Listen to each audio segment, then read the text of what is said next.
just the premium section, but also available in the other sections as well. Craig Smoke and Paul Catalina, David Smoke with Dylan Chapman. We appreciate Dylan being a part of the show, helping get up the various podcasts.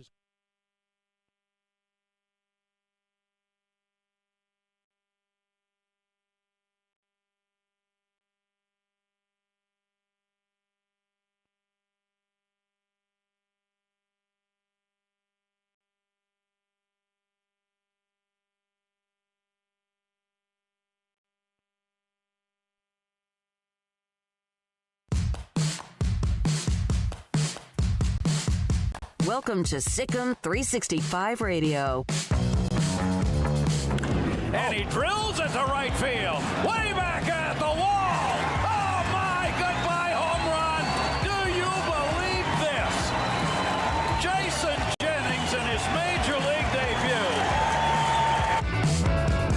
SicEm365 Radio is presented by IdealMRI.com. High-quality MRIs for $497 or less. IdealMRI.com. Your health is important, so is your budget. Now they bring out John Mayer. So they put Mayer out here from 51.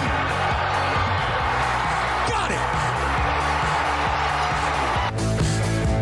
The 3 o'clock hour is sponsored by Waco Custom Marketplace. Meats, sweets, Texas treats, and a cut above the rest. 425 Lake Air Drive, Waco. 1 for 2 from Slater, ties the game up for the 10th time tonight.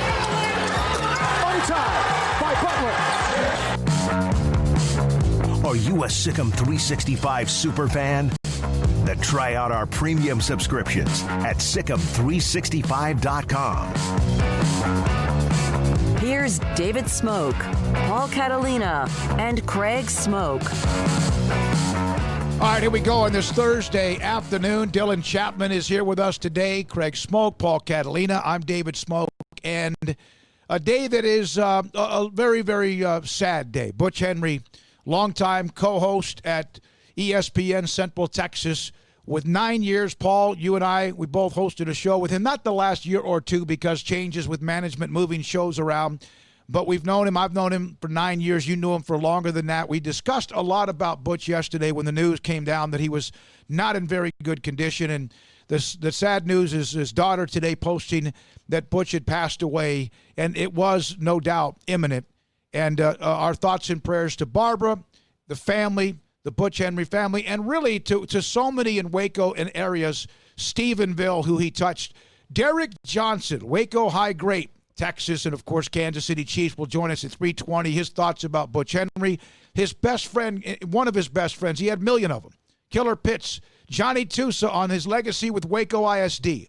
All of that today, and we'll read quite a bit from you on threads on SicEm365.com, on Twitter, and on the text line at 254-339-1122. The phone line hot, Paul? Yes, it is. We'll also take your calls. We would love to hear your thoughts about what your favorite memory or story with Butch Henry. It's a sad day. I worked with Butch for 14 years. The first thing I ever did in radio was intern on You Make the Call and answer phones. And, so he was pretty much part of my radio life from day one. So, not only professionally but personally, he always made me smile. I mean, we'll tell a bunch of funny stories about him today because there are just nothing but funny stories, great Butch stories. I used to, I kind of felt it. I was a little sad today when I realized that, one of the things I used to do, Smokey, was find different ways to make him, feel old. And I would, make old jokes all the time about him. And today, I just, wish we had a little bit more time with him. But that's how it goes. He was very funny. I also used to like to get Barbara to write things on the whiteboard about him when we were on the radio. Yep. Because it was just fun to me, and he took everything in stride, and he was just such a great man. And every time he would say something, a little bit something that he may not have should have said, he would come home to the whiteboard, and she'd have something written up on the board. Craig, you said something about him yesterday that you knew him for a little bit less than we did. That every day he made you smile. Yeah, I mean, he was a great guy. He really was. It's a sad day. I think a lot of people are heartbroken. I think we've already, just as people, been through a lot. I mean, all of us have in some form or fashion throughout the last 6 months or so. So, it's just like another thing. And this one, I think, just hits even more close to home because it's somebody who was an institution in Waco, Texas. I saw, and forgive me for not remembering who said this, but I've seen a few different tweets about Butch now over the last few hours, and one of them said that there's iconic voices, and Butch Henry has to be one of those. And one of them was along the lines of, like, when I think of Waco, Texas, I think of Derek Johnson, I think of Frank Fallon, I think of Dave Campbell, and I think of Butch Henry. So I thought that was, pretty impactful to have him in that category, and then to not even question it, but yeah, absolutely, he's a part of that group. So, I mean, definitely, he was not unsung because plenty of people knew about Butch. I know that one of the local TV stations just put out a story on him, and they had some quotes from Kim Mulkey, and she was relaying some anecdotes about him, and so I mean, he just touched a lot of lives, and I think the most impactful thing was not anything he did with Baylor or even the radio show. The things that amazed me about Butch was just how many people, were coached by him or knew him or, were familiar with him around Waco. Like, whether you played with him, which odds are you probably did, or whether you didn't. Like, everybody knew who Butch Henry was. And, he just had such an immense impact on people. So, I didn't have nearly the amount of time around him that you guys did. I mean, I was still around him some, but I mean, y'all are in a room with him for 3 hours a day. I was not part of that. And so my interactions with Butch were really just limited to a 5 to 10 minute period after my old show wrapped up, and then y'all were about to start. And there was, we shuffled schedules so often. So there was one point where there was a full hour in between shows, and so that gave us a little bit more time. And so, yeah, we just chat for 5 to 10 minutes, and it was always fun. All right, before we get to Dylan, your thoughts on him. We're gonna basically honor him this first hour. It's weird because this first hour we always have a guest, usually at 3:15 or so. I did not have one scheduled today, not because I knew, but I just didn't. We normally would have high school coaches at 3:45 with the ones we'll have on Thursdays with Waco High or Temple, Midway, or University. Well, they're still not playing yet. So today we'll have Johnny Tusa at 3:45, Butch's impact on Waco ISD, Derek Johnson, former star linebacker at Waco High and, of course, again, Texas and the Chiefs, his thoughts about Butch. And also, as well, Killer Pitts will join us momentarily. I just received this text from Randy Galloway, who we told that story about when he was driving through one day. I told him, and he said, damn, sorry to get that news. 2020 has been a bleeping bitch. The bad news is we have 5 months left. And, of course, there's Hurricane Laura that's pounding Louisiana and parts of East Texas as well. It has just been one of those times. Dylan, you have a favorite memory of Butch? Well, I grew up with my dad and my uncle coaching at university, and so every Friday night at halftime I'd go up and sit in the booth with Lark and Butch during the games, just talk to him. And then when I started my internship with y'all at You Make the Call, I was in there with you, Paul, and Butch every day, and I got to help Lark and Butch out with the Waco ISD broadcast for a little while. And I think Butch's biggest impact, beyond all the stuff he did at the high school level, was all the kids he touched when he was coaching at Lake Air Little League for so many years. Yep, hundreds and hundreds and hundreds of them. And, of course, the story that he took a team to Florida on the edge of Williamsport and how that worked out. That's one that if he could just wake up with his eyes wide open, that'd be the one that haunted him. So that story. And again, Killer's going to join us, who played golf with him and a huge friend of his, as is everybody most likely listening. My favorite story about Florida to him, because that was the first thing he knew about me when he met me, was that I was from Florida. And so one day we were talking, it was very early on, and he used to bring this up a lot with me. And he said, so we're down in Florida for this Little League championship, and we go to a restaurant. I said, I want chicken fried steak. They didn't have any damn chicken fried steak shop. I don't know how y'all people live down there. I said, well, it's not a common dish. Yep. And he was so mad. Yep. And he thought, I think because he was such a superstitious guy, he thought that he didn't get to have his chicken fried steak, and it threw the whole thing off. Tournament off. So here are some of your responses, and you could, if you'd like to call in and just give us your thoughts about Butch. We're going to have guests, Killer and Derek, and then also Johnny Tusa. Oh, my goodness, I'm so sorry to hear about Butch, and we pray for him and his family. Thanks for letting us know. Please keep us apprised. And again, He passed away this morning. Corby, damn it, loved that guy. Even shared the same birthday. Winner, winner, chicken dinner, which is the go-to phrase for Butch Henry. Yeah, when he did trivia all those years. Yeah, every single day we did trivia that he was on the air with us. Tony, I had the opportunity to meet him once, but you could feel the professionalism and the respect that had for you guys in Waco community. We should all aspire to carry ourselves with the class that he carried himself with. Prayers go out to the Henry family as everyone else. Brad Sham, tear emoji. TJ, damn it, Butch was one of my favorite guys on the radio when I got out of school. Sad day. Adam, sorry to hear the news. I enjoyed listening to you guys on a show with him.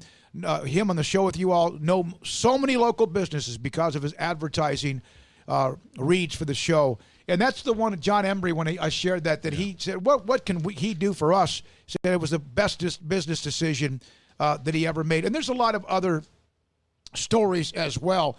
This from Ryan. The news of Butch is sad. When I was a kid, I used to wake up early on Saturdays and watch replays of either University High or Waco High, and Butch was always doing the play-by-play or color. He was the voice of the high school football for me. This is Ryan from Irving. We have Killer. Yep. We're now joined by one of the great friends, and there are millions, it appears, and should you think that way when it comes to Butch Henry, is Killer Pitts, who loved to play golf with Butch, and man, was it fun when we played in some of the tournaments. The EOAC tournament, I got a chance to play with Butch and Killer, and it was such a blast. Killer, I don't think there are any words to explain his impact, but please do whatever you possibly can.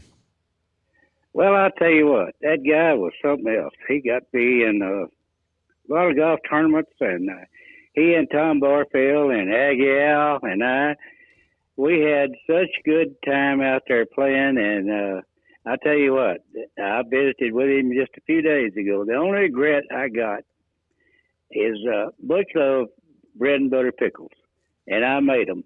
And I had 5 pints up here ready to take to him. And boy, when I heard this morning, this was a shock for me. But he was a good guy. I'll tell you one thing. Don't get no club throwing contest with him because he's one of the best I ever saw. I'm trying to think of the whole, Killer, where it was the little par 4. It's a short little par 4 with a creek or a pond to the left-hand side, and he could throw a 7-iron with the best of them. What was the story? Yeah. What was the story where he threw this club in the lake and somebody went and found it and knocked on his front door? That's true. That is absolutely true. I don't think he'd take it either. He told him to keep it. He got so mad and hit a bad shot, and he was, he's always like he threw his club in the lake, in the pond, and then all of a sudden someone shows up at the front door of his house, knocks on the door. He had gone into the lake or pond to get the club to bring it back to the great Butch Henry. That's a true story. That is absolutely true story. I got to tell you a bunch more, but I don't think I'm going to repeat them on the radio. Hey, Killer, we're on the internet. You can say whatever you want. You can let it go. But he was always a good guy. I visited with him just a few days ago, and we talked back and forth quite a bit on the radio, and everything. And but he was. Him and Tom Barfield, they were as good of friends that I had. And, of course, we had to get that stupid Aggie Al in there riding around that old thing he rides in, So, anyway, boy, he's going to be missed, I can tell you that. Well, Killer, I know that I think you might have been the first person I talked to when I started the radio station on the phone with Butch, and I just have so many memories just between the two of you. He was ridiculously funny without meaning to be half the time, wasn't he? Oh yeah, you bet. He had a temper too. Boy, he could get mad in a hurry. I'll give you that.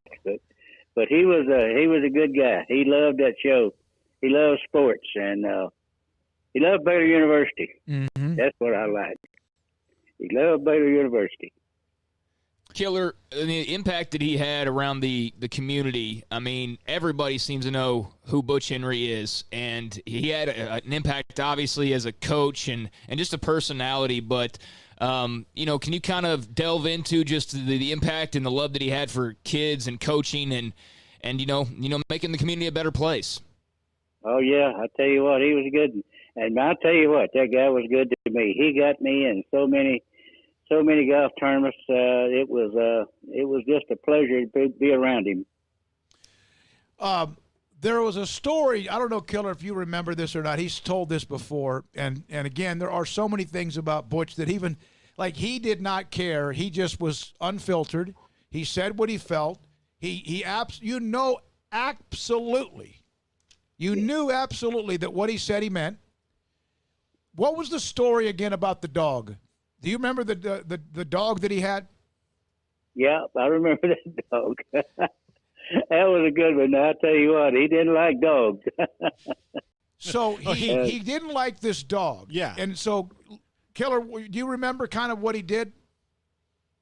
It's been a long time. I don't remember. He drove him out of town, dropped him off, which, in this day and age, I mean, this social media would explode. He dropped the dog off, drove all the way back home. Paul was like 15 or 20 miles.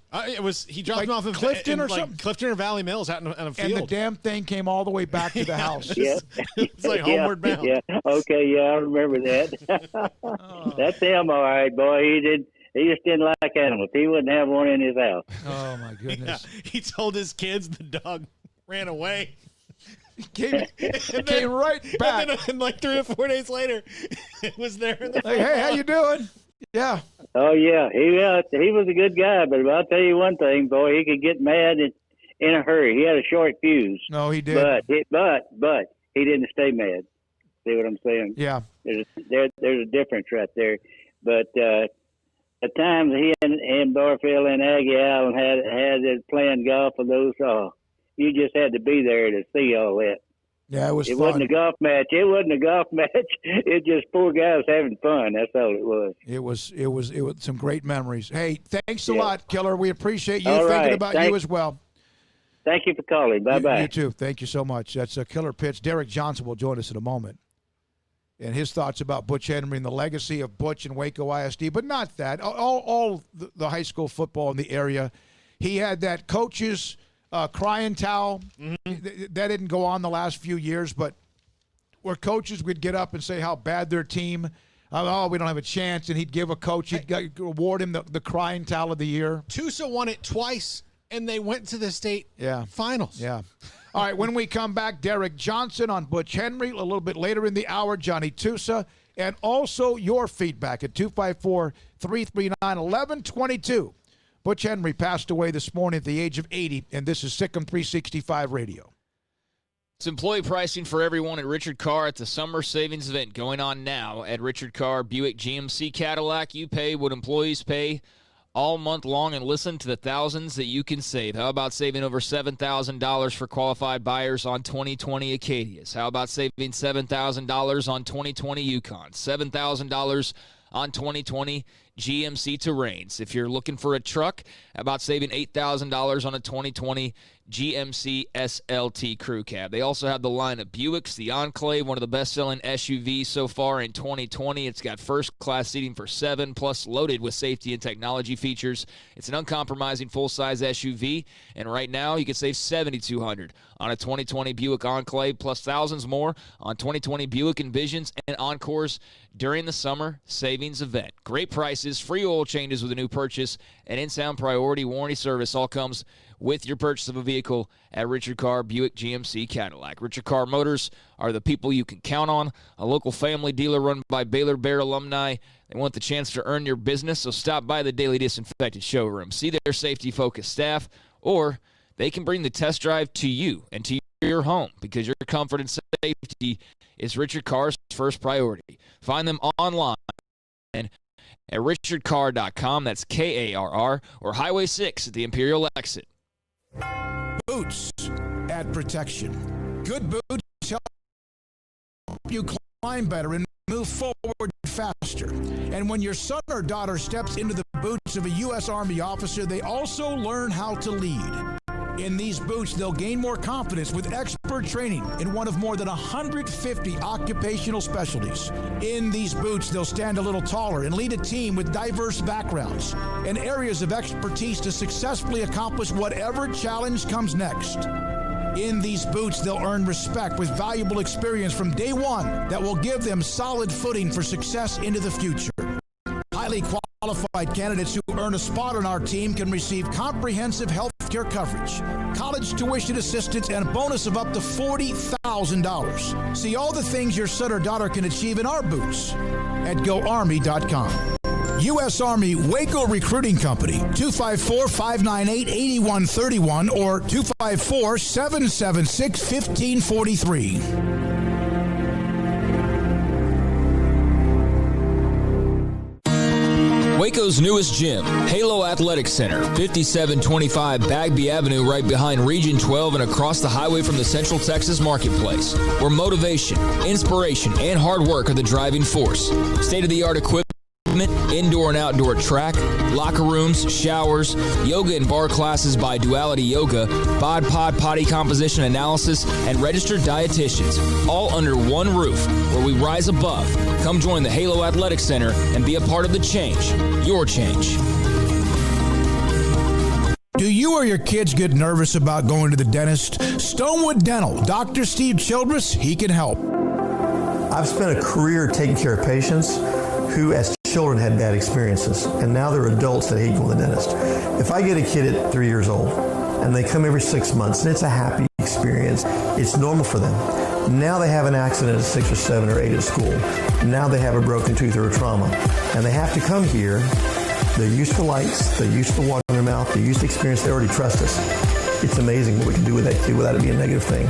But if I see a 6 or 7 or 8 year old that's never been to the dentist, and now they have a trauma or an unfortunate unexpected toothache, it's harder to do that for that kid and it not be somewhat of a negative experience. So bottom line is I try to teach kids and adults and teenagers and everybody the way I'd want my family treated, which is where it's a necessary part of life. You just take care of it. It doesn't have to be that big a deal.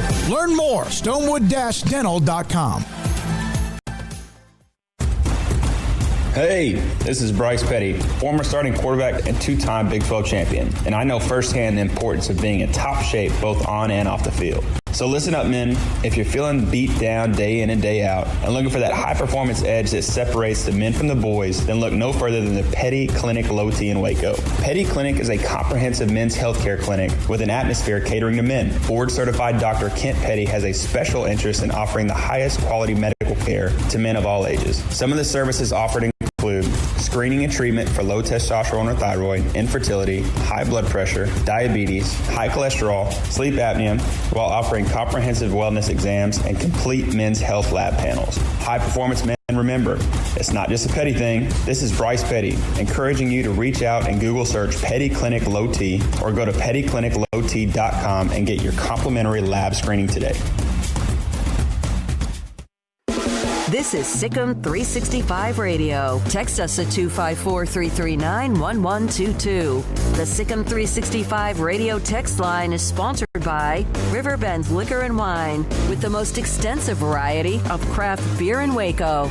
A hidden gem on Lakeshore Drive and 19th Street. We've heard from one of Butch Henry's favorite people in Killer Pits. Obviously, we'll have Johnny Tusa here.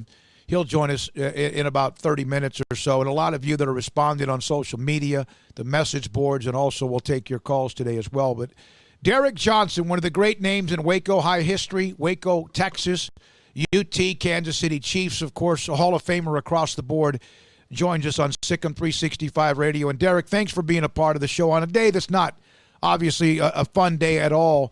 But I sent you a text just about an hour ago, because I thought about you and I thought about all the athletes who he touched along the way, Little League all the way to high school. Your thoughts about Butch Henry, his legacy, and what he meant to high school athletes in Waco and proper? Well, I mean, thanks for having me on. You know, when you think of Butch Henry, you just think of someone that knew football inside and outside, and kind of was the vehicle for, especially for guys, to get experience. I know, especially with me, get experience with actually talking on TV and actually doing like professional interviews, because, you know, after you play a Waco High football game, you want to talk to Butch Henry after. That means you had a pretty good game. So I always look forward to talking to Butch. And, man, he loved my family. He knew everything about just stats and everything about Waco High football. Even my brother before because my brother's like 6 or 7 years older than me, so he would always ask me about my family, my mom, and just a personable guy that loved football players, and just the energetic and it was just an awesome time to always talk to Butch. And I mean, a few years ago I talked to him, and he just never missed a beat, even though he was getting up in age. He was always a friend that I can talk to actually. Derek, I did a remote with him. I don't know. This is probably 10 years ago now, but it was the only time that we ever got him out of town. He went to Killeen with me for a furniture remote, and we were sitting there, and there was a guy that came in that worked at the furniture store and said, "I don't know if you remember me, but I did this, and you interviewed me after a game in like 1982. So your story about getting interviewed by him was the same for a lot of football players from this area. What was that first time like when you knew you had a game big enough to get the Butch Henry postgame interview? It was awesome. I mean, I think I was in maybe 10th or 11th grade, but I was at Paul Tyson's Field. I was actually in the 10th grade actually, and he was throwing out questions, and he made it so easy and comfortable for me, because he knew I was nervous right before. I'm like, man, I've never really been on camera like this at that age. And he just made it easy for me and just asked the right questions, and he knew how to set things up just to make me feel comfortable, knowing I had a great game. And he just made me relax. And, man, when you talk about Waco High football, you talk about football in Waco, you gotta bring up Butch Henry. That just brings back good memories. Derek, there weren't too many funnier than him, were there? No, not at all. That's why I'm smiling as I'm talking about him, just because, man, he's just the life of the party. You would think he was, didn't have enough funk, but I tell you what, he can conversate with the best of them. It's one thing to, like the part you mentioned about your vehicle to allow Derek Johnson, among hundreds of others, to get a chance to understand and get better at interviews. And eventually you, of course, were interviewed throughout your life. You're interviewed right now, and you're always a great segment. It's something that sometimes may be overlooked when local media, whoever it might be, in this case a legend like Butch, gives you that opportunity. You learn from it and you get better, but he makes you feel that comfortable. He does. He really does. And you're actually absolutely right. We do sometimes overlook that first or second interview that we had in high school. Even if it was a bad interview, meaning you were stuttering. I knew I was stuttering a few times, but Butch made sure that that he set me up with the right questions, and just to make me feel comfortable, man. I've always remembered. Of course, there's a lot of memories that I have with Butch and what he did for Waco High football. But at the same time, that's the first memory when you talk about Butch Henry. Man, I had my first interview with him, and I was nervous, and he was just so calm. And of course, he's been doing this, since I was before I was born. So it was pretty cool that an older guy could actually make a young black man feel comfortable in front of the camera. Derek, he was also did a lot of the games for the Derek Johnson Classic that you have every year there, so that it had to be pretty cool that it kind of came full circle for you, being able to put on a high school football classic with him involved. Yeah, absolutely. Whenever I have anything in Waco, especially the classic that we have every year. Well, not this year, of course, but that we have every year. I'm always like seeking out, hey, where's Butch? There's some people that remind you, give you good vibes and good memories about your past, and Butch is up there at the top. When I come back and see Waco High football, of course Johnny Tusa, but Butch Henry is right up there. Derek, his legacy is not just one thing. Doesn't it speak about everything that everyone thought that they were his best friend? It's absolutely. I was about to finish that sentence for you, just because. I mean, and it's just amazing. You have to have a conversation with Butch to know exactly what I'm talking about. But it was something about him, a calmness about him, energy. you can tell that he cared about what you were talking about. It's a great listener. I mean, and a smart man. And I tell you what, man, I'm not the only one that thinks highly of Butch. I tell you what, it's a lot of football players that say, man, my brother, he's telling me, man, I've had an interview with him. I had talks to him all the time, and just his football knowledge, he's been doing it for a long time. It's out the roof, and that's someone that we're going to dearly, dearly miss. Derek, thanks for being a part of it today. We appreciate your time very much. Thank you. Thank you. Derek Johnson, former Waco High Lion great, Texas, Kansas City Chiefs. Everybody felt like they were his best friend, something about him, a confidence about him, a sense he cared about what you were talking about. He will be missed. He will be missed forever. That Derek Johnson, former star at Waco High. Yeah, and I don't know, like you said, how many local TV people really think outside of like, hey, I'm on camera and I'm doing this and I'm doing that, because with all due respect to local TV people and just media people in general, the large majority have a little bit of selfishness and me, and it can be that way because it's a profession where you're on, people are talking about you and watching you or listening to you or whatever. But Butch was just like the average. He's just it didn't matter like who you were, what you were, whatever. And I hope a lot of local TV people realize when they're interviewing somebody after a game, and I remind myself of this, of like, make that person comfortable. You never realize you might be talking to the next Derek Johnson, and you're making an impact and making that young man or young woman more comfortable when they're going to be in the NFL years from now doing TV interviews. Like, who would have thought? Like, that's such a cool anecdote, and that's stuck with Derek, obviously, his whole life. The other thing is like, look, that might be the moment of their athletic life. Yeah, right there. So the three of us are going to get going on the radio again tomorrow. We're going to do this again, every time that we can until we can't anymore. So for us, we don't need to treat us like the big deal. The interview subject, the kid, that night for him, that was a big deal, and that's a big deal. And Butch couldn't have cared less about how popular he was, and he was insanely popular. Yeah, he couldn't have. By the way, just got this on Twitter from John Rook, and John Rook is the voice of the Providence Friars on the radio. He's the stadium voice for the New England Patriots, and does some Big East for Learfield and Westwood One. He tweeted this to me.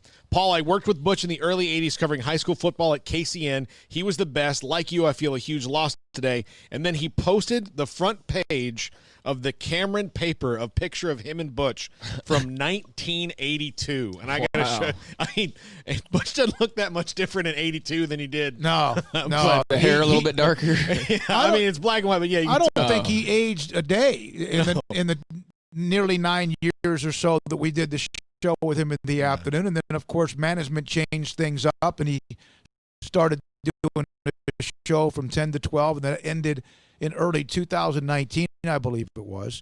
And I'll never forget this. When he was told that it was his last day there, I asked him after the meeting was over, and it was a horrible day, would you like to come on at some point so everyone can tell you how much they love you? He looked at me and he said, no, I think I'll pass. Because I think his heart was broken. And he always had that standing offer to come back. And, my regret, I have a regret about this, is that when we started this new thing up, because we had been through something not like him, but somewhat similar, we absolutely should have done a segment with Butch when we first launched this show, because he was as big a name as anyone else we had, and we had Heisman Trophy winners. Yeah, I had mentioned that a couple times. I wish we would have done that, but that was something that had crossed my mind, and I guess we probably just overall felt like, we'll get him on eventually kind of thing. Yeah. But I'm telling you, it was really weird. It was like when we first launched this show, one of the first things in my mind was like, man, it would be so cool to get Butch on. And I just, for some reason, and it's just one of those things you look back and like, maybe that was in my head for some reason, and it's unfortunate couldn't have done anything about it, but hey, that's just how the ball rolls. And man, I'm gonna have a hard time probably getting through this, but I know how hard that was on you guys, the Butch stuff, and a lot of people don't.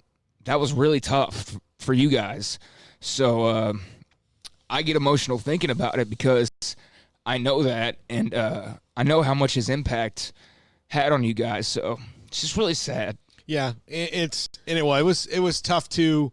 I'll tell you that day felt. I mean, not obviously as bad as this, but it did feel like that a little bit to me when it kind of hit that. Like, oh, I don't get to see Butch every day at 2:35 again. I mean, because that's what would happen. He'd come in like a whirlwind and make you smile. And so that was really hard. And today, that feeling obviously just amplified much, much more. Today's not a time to air any kind of dirty laundry, but I'll say this, and Craig, thank you, because I had to be in the meeting with the owner. And I used to get some really crappy things said to me because I didn't want to fire anybody. And I know that that's part of business. And I said this from the beginning, and I said it all, that I am not going to fire Tom Landry. And that's who he was. And I'll never forget that day. It was sickening. It was sudden. It had been threatened dozens of times, along with both of you, along with everybody else that was a part of that staff, including me. And eventually we had our day. It's not so much airing. It's just the fact that I saw a man. Those were 3 hours he got a chance to get out of the house. And he used to joke about it, and we can say this now, because he would sit there and that was his chance to get some fresh air. That was his chance to be, the person that all of you listened to. He was just a unique, legendary, one of a kind. Travis on Twitter. Coach was one of the nicest humans I've ever been around. The stories he could tell, man, he was funny. Waco's going to miss you, Mr. Henry. Winner, winner, chicken dinner, which, of course, is what he said during trivia. And when I first started at the station in June of 2010, as you know, Paul, I tore a lot of things off the wall. A lot of things that, to me, we wanted to go fast, full throttle, hair on fire, and we tried to, and I think we did. But the one thing I was never going to touch, and I never did touch, and then one thing he said to me, please don't take this away, and it was trivia. And I used to do my own trivia, and remember, quick and easy car wash trivia question when I was in Tyler, and I was never going to take that away. I loved it, and he put more into that than anything else you could imagine, and because it meant so much to him, and we'd get 1,000 calls if we could. And he also, what sometimes gets overlooked, was the gifts, certificates, rounds of golf, dinners, all sorts of things that he had that he gave to those. Sometimes the packages were over $100 to a trivia winner. Yeah. And he had his almanac, and he had, and he would ask a question, and the answer would change over the years, and it didn't matter. That was the answer. That was the one. That was the almanac. That was the answer as of 1987. Who's the all-time home run leader? Henry Aaron. Nope. My question, my answer. Every time. My question, my answer. That was so, and that's why he was so damn unique. Oh, no, he was one of a kind for sure. Yeah, for sure. I did. I'll tell you, Smokey, and you know this. I was the one who was in charge of, call line one, you're on the air. Line two, you're on the air, and people would screw that up and not get it right, and it drove me into just to the point of insanity several times. But we always had fun with it, and Butch was always the one who kept me from losing my mind on the listeners, because he had so much fun with it. He's like, no, just roll with it. Look, it is what it is. You can't, we're with that kind of a contest, you're herding cats a little bit. And it took me a while to learn that, but Butch is the one who taught me that lesson. Just have fun with it. People are enjoying the segment. They're going to like it. Yeah, and then here's another one. I truly thought that Butch made up the slogan, winner, winner, chicken dinner. And I loved that he wouldn't work on Fridays. No, that was one of the things. Initially, I think that during non-football years, he would do some of that. And that was kind of a reaching out, kind of a respect to him. He didn't do Fridays because he was getting ready for the Waco High football or Waco or University ISD, whatever, some of the other games that went on. And so he stopped doing Fridays, which also gave him a chance to do a little bit more, go play golf, which he did anyway. But yeah, he put so much effort into that. And a lot of times you might see the question on SportsCenter the night before. But it could have been like, who's the all-time leading home run hitter? Babe Ruth. Butch, it's Henry Aaron, or it's nope. The best was when he thought he had a great question. And somebody would answer. It's going to be 10, 15 calls, maybe 20, like we're going to go. And somebody would call up and answer it in the first call. the look on his face was just so priceless.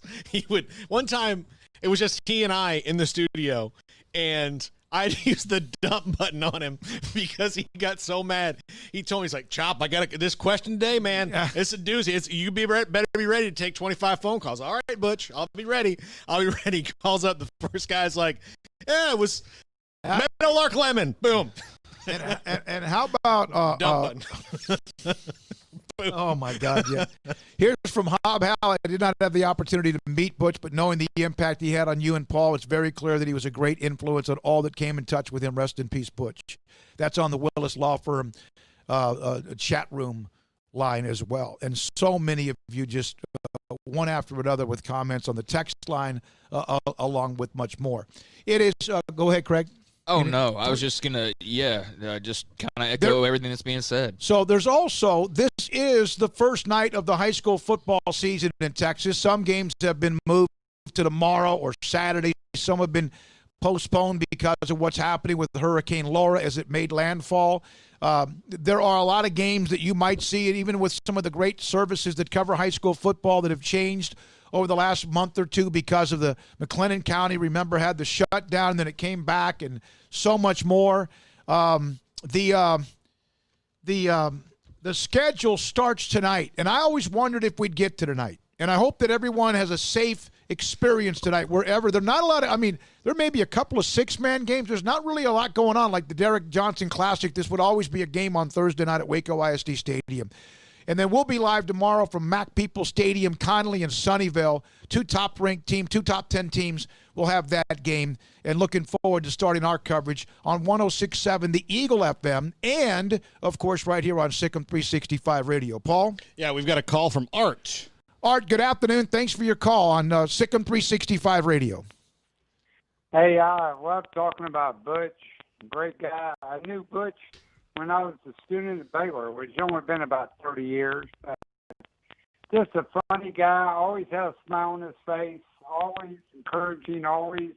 I'm sure he had to have a bad day once or twice, but I never saw it. But, he's a funny guy. And so, when I graduated from Baylor, my first job was up in Denison, up in the Red River. And so every time I would see Butch at a Baylor game or I'd come back and everything, first thing he always said was, how are things in Denison? And, eventually I moved on. I worked in Louisville. I worked up in Arkansas. And so I would always tell him, Butch, I don't work in Denison any longer. That's been 20 years ago. And to this day, I'm not sure whether he ever knew that I left Denison eventually or he still thinks I'm still there. I never could figure that out. But, every time I saw him, he had a smile on his face. He was happy. He was encouraging people, and that's the way to go for sure. Yeah, Art, thank you for being a part of the show. That's Art Strickland, by the way, who writes professional columns and covers the PGA Tour, a guy we go to when it comes to the major championships and much more. And, of course, they're in that FedEx Cup in Chicago. That tournament, that course is playing very, very difficult. So we started with Killer Pitts, Derek Johnson. A lot of you who have come in with us, thanks for the call. Our 254-339-1122. We'll have Max Olson, Mickey Spagnola. We'll have Jason Jennings, former Baylor All-American pitcher. We'll also hear from one of the Baylor alums and how he kept up with the team overseas when he was in Angola. Stephen Hayes, we'll have that, but we will continue throughout the show to take your calls and memories and text and tweets on Butch Henry. This is SicEm365 Radio. Pioneer Still in Pipe. I'm gonna go back, and I hope I still have it because I talked to him last night after the show. John Embry called me from Pioneer Still in Pipe. Now, I know that what I'm supposed to do is discuss their great product and their incredible customer service. And 77 years in business, Pioneer Still in Pipe, an amazing place with locations in Waco and Bryant. Open Saturdays from 8 until noon. It is the place when you want metal, when you want steel, when you want help with metal buildings, when you want help when it comes to anything, when it comes to product like that to build heavy-duty things. Fences, entryways, buildings, whatever. Pioneer Still in Pipe. But I'm going to share this text when I don't think I did. I maybe did it at the end of yesterday's show because about this Butch. Smokey, sorry to hear about my old buddy Butch Henry. Butch came to me many years ago and said, if I can help Pioneer Steel if you'll just give me a chance. And my thoughts, John said, were, what can a sports radio show do for a steel and pipe company? Well, the rest is history. One of the best moves I ever made, lifting up Butch and Barbara. Hang in there. That was yesterday evening. Of course, Butch passed away overnight. Thanks, John Embry. Pioneer Steel and Pipe, incredible customer service, amazing product. They'll deliver it to you and unload it for you. PioneerBoys.com. It's the heat of the summer, but the real heat is what you're cooking on the grill, smoker, or in the oven. So Waco Custom Marketplace can be your go-to playmaker for summertime grilling. You can't go eat anywhere else? Be your own chef with custom ordered and cut ribeyes, sirloins, fillets, New York strips with a focus on high-quality beef at a competitive price. Waco Custom Marketplace also has fresh deli cuts with sliced turkey, ham, pepperoni, or corned beef. Waco Custom Marketplace also your home for the freshest seafood in town. Salmon, shrimp, mahi-mahi, great priced chicken products, whole birds, tenders, chicken breast, and wings. Waco Custom Marketplace with smoked items unique to Waco. House-made bacon, summer sausage, boudin, hot links, and German sausage. Every seasoning for every occasion, grilling, baking, or frying. Your hometown grocery store with canned goods, pasta, fresh baked bread, buns, chips, sauce, condiments to pickles, charcoal and lighter fluid, cold beer and wine, best kolaches in Waco, mouth-watering cinnamon rolls, and here for the community every single day, helping you avoid the long lines in crowded stores, serving quality products to the Waco community. Go online for the weekly value boxes. Family owned and operated Waco Custom Marketplace, 425 Lakeyard Drive in Waco, or WacoCustomMarketplace.com. One size fits all. That may be all right for an adjustable belt or cheap sunglasses, but when it comes to your financial needs, no one wants a one-size-fits-all strategy. Cam Heathcott, your Edward Jones financial advisor, knows that his most important goals are yours. That's why he takes the time to understand your needs, knowing you. That's how Edward Jones makes sense of investing. Cam Heathcott, covering Conroe and Houston, 936-756-7717, or cam.heathcott@edwardjones.com. Edward Jones, member SIPC. At Ideal MRI, we feel blessed to be a part of the Waco community. We're a small family business right here in Central Texas, and our goal is to bring down the cost of healthcare while maintaining high quality. At times like this, the cost of healthcare has never been more important, and unfortunately, significant illnesses and injuries still occur. That's why Ideal MRI is open and here to serve you through the difficult time. We offer premium MRIs just like a hospital with state-of-the-art technology and specialists, but you'll pay less. Sometimes thousands of dollars less, whether you're using insurance or not. At Ideal MRI, we accept most insurance and there are no hidden costs. Even offering financing if that's needed, everything included in the price, and you'll not get something as a surprise in the mail later on. If you need an MRI, ask your doctor about Ideal MRI. They'll know. You can schedule an appointment safely from home online in minutes at idealmri.com or give us a call, 833-IDEAL-MRI, idealmri.com.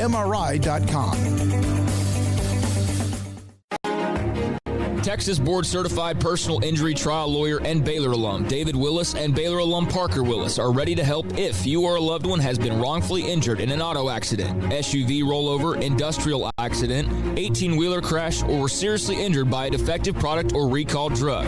Call them for a confidential and free case consultation at 1-800-GOT-HURT or visit them at texastriallawyer.com, principal office in Houston, Texas. Welcome back to SicEm365 Radio. The SicEm365 Radio Live Guest VIP Hotline is sponsored by Stonewood Dental. We are all in this together. All right, here we go. This 3 o'clock hour.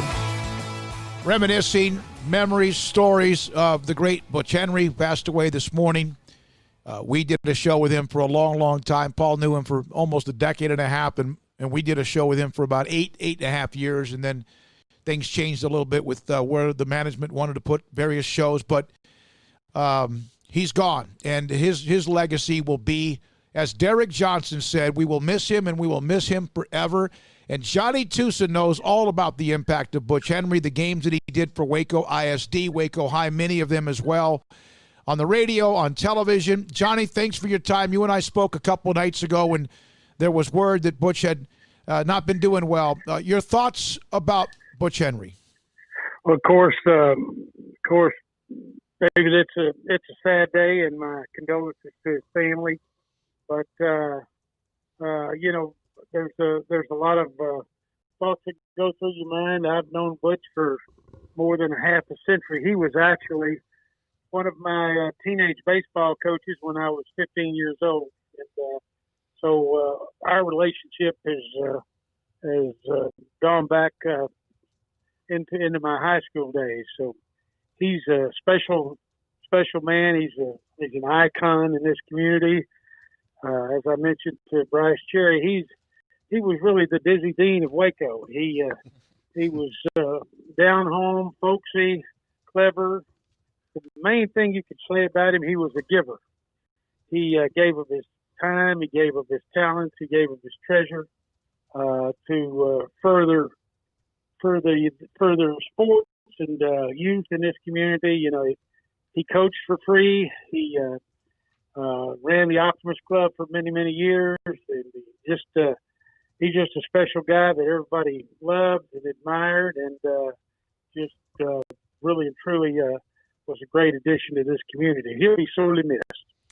Johnny, you got to see him from all angles, even as a young athlete who played for him.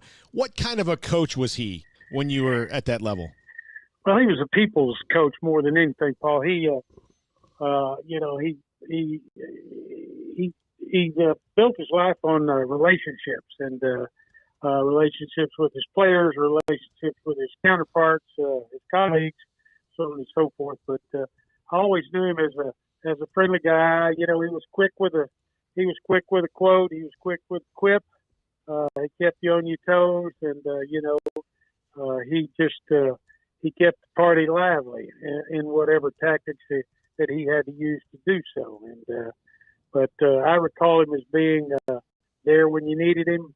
And his brother Jack was on that team that I played on, that he coached, and that was special for him to have his brother on the team, and it was special for us to have him and Larry Weeks as our teenage coaches.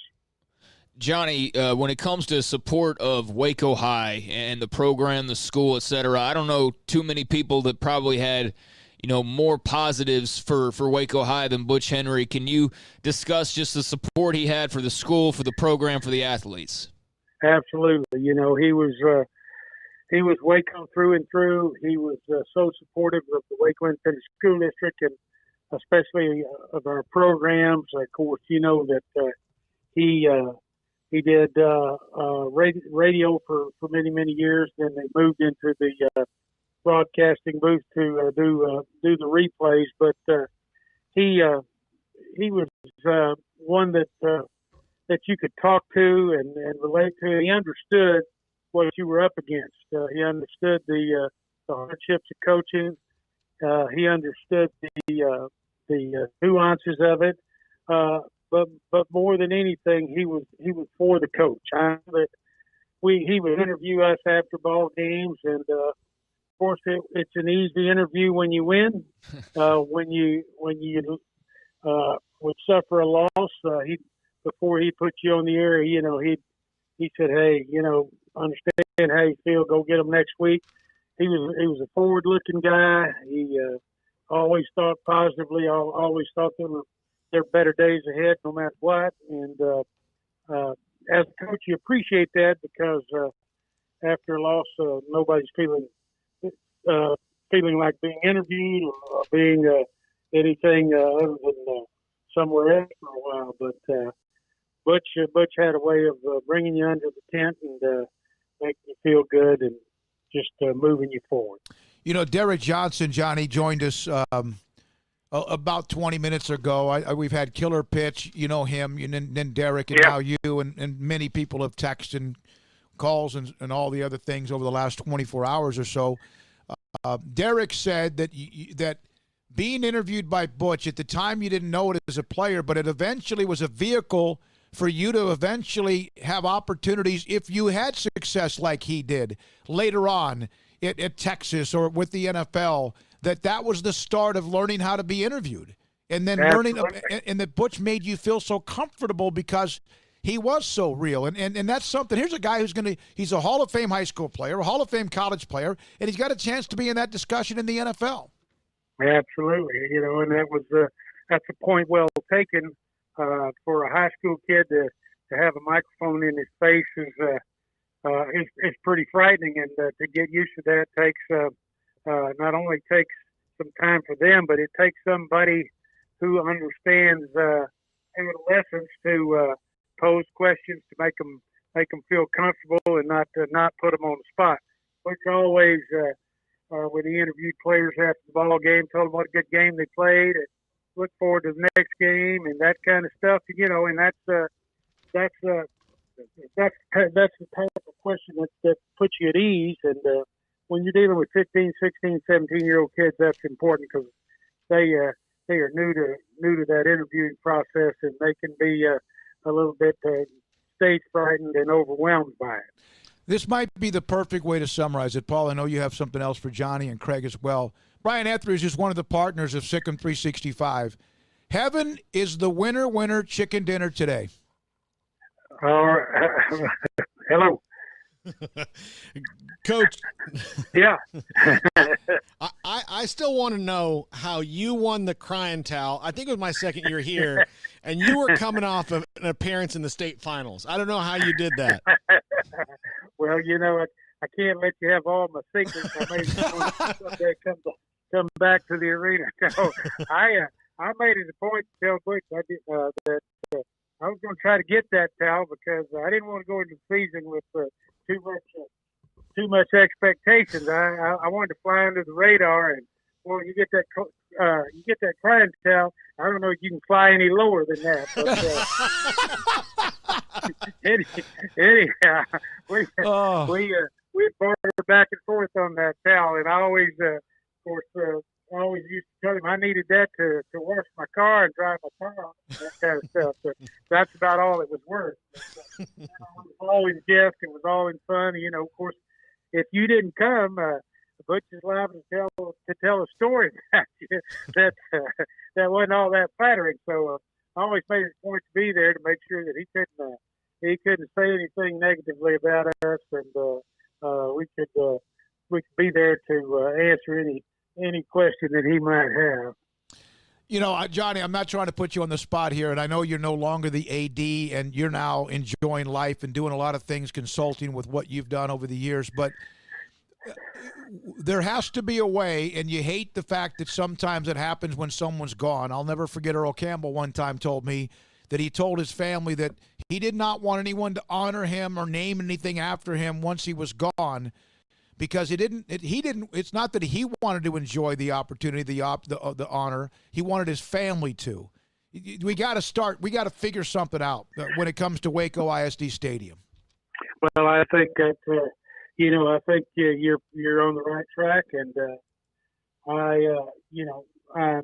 I don't know exactly where they are or how you go about that. Of course, everything that happens within a school district obviously starts with the superintendent and the school board.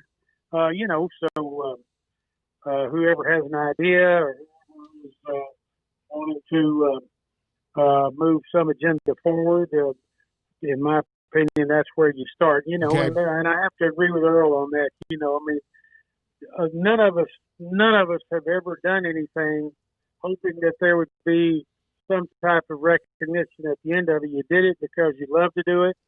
You did it because it was the right thing to do. And, I coach to change people's lives. And I think Butch led his life in the same way, if I could throw him in on that right now.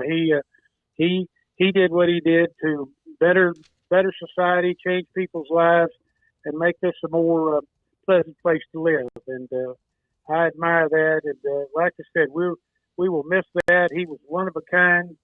He was someone that just exuded all the qualities of not only the community, but just a true blue Texan who loved his community, loved the sports in the community, and just would do anything to to make things better for everyone. No question. Johnny, thank you for jumping in with us today. We appreciate it. A tough day. Thanks for staying in touch with me the last couple of days as well. We appreciate it.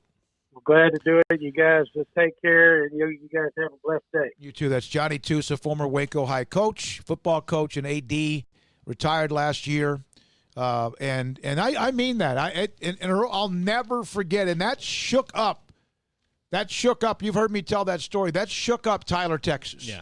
When Earl said that to me in an interview, that he's told his family that if, in fact, he goes, and Earl was in bad shape at the time, he was struggling with painkillers and alcohol and, of course, his back and neck and everything. He was almost crippled. And he said, I've told my family, he wanted his family to enjoy that, and he wanted to be there if anything was ever honored for him or named after him, because he wanted to see his family enjoy it. Because there's another man that it wasn't about look at me. His family was always the one, whether it was Tim or whoever, his brothers, Alfred. You know, they always wanted to know. Margaret and Steve, his family, his brothers, his mother, and eventually, thank God, there's many ways he's now honored, including UT lately putting his name with Ricky Williams on their field with the big statue that's in the southwest corner. Big bronze statue. And so, Butch, it's an idea, but then again, it's not. You wish that would have been brought up beforehand. You never know when someone's gone. This is SicEm365. Craig, anything? SicEm365 Radio. If you are trying to sell your home or in the market for a new one, you need to call my good friend Lance Donaldson and the Donaldson family team, brokered by eXp Realty, and let them be your go-to source as you search for that perfect home. Call Lance 254-214-3713 or online lancedonaldson.exprealty.com. Lance is a great listener. He's all about the relationship. He's all about making sure that you get what you need out of your home buying experience. He's a great guy. He's going to listen to you. He's going to find out what your needs are, and you're going to find that dream home. Lance Donaldson and the Donaldson family team, brokered by eXp Realty, lancedonaldson.exprealty.com or 254-214-3713. From the first workout to the last practice, sports is an incredible and rewarding challenge. Hi, this is Dan Ingham with the First National Bank of Central Texas, and we're proud to support each athlete, every parent, and our educators. From families, small businesses, to the biggest industry, we're here to help. With remarkable products like our free First mobile app, we've got banking ideas that fuel big dreams. That's the First National Bank of Central Texas. Familiar faces making local decisions. Member FDIC, Equal Housing Lender.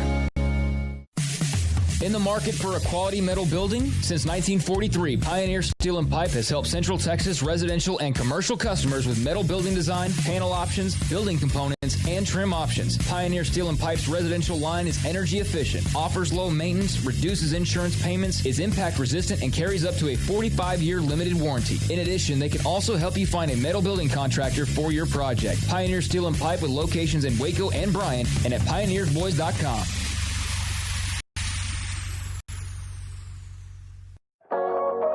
How often have you said it's time to get in shape? Every day, every week, every month, maybe for as long as you can remember? How about starting today? I promise if you'll just join Waco Regional Tennis and Fitness now, you'll thank me later. Hi, this is David Smoke, offering a variety of 40 group exercise classes every single week, including boot camp on Tuesdays and Thursdays at 5:15, plus spin, body shaping, Pilates, yoga, and bar. And there's a free kids club as well. Waco Regional Tennis and Fitness open Monday through Thursday 5 to 10, Friday 5 to 8, Saturday and Sunday 7 to 7, and personal trainers Christian London and Randall Corley. World-class tennis facility with pros Britt Coleman and Joe Rosa with lessons, camps, and special events. Spacious and clean workout rooms, locker room for men and women, both with a whirlpool and sauna, and now there's touchless bottle filling stations. No intimidation, tremendous camaraderie, an entirely new atmosphere, and yes, you can do this, but you have to walk through the front door. It's time to react today, not tomorrow. Waco Regional Tennis and Fitness on Lakeshore Drive in Waco. With more than 160,000 alumni worldwide and counting, the Baylor family is growing.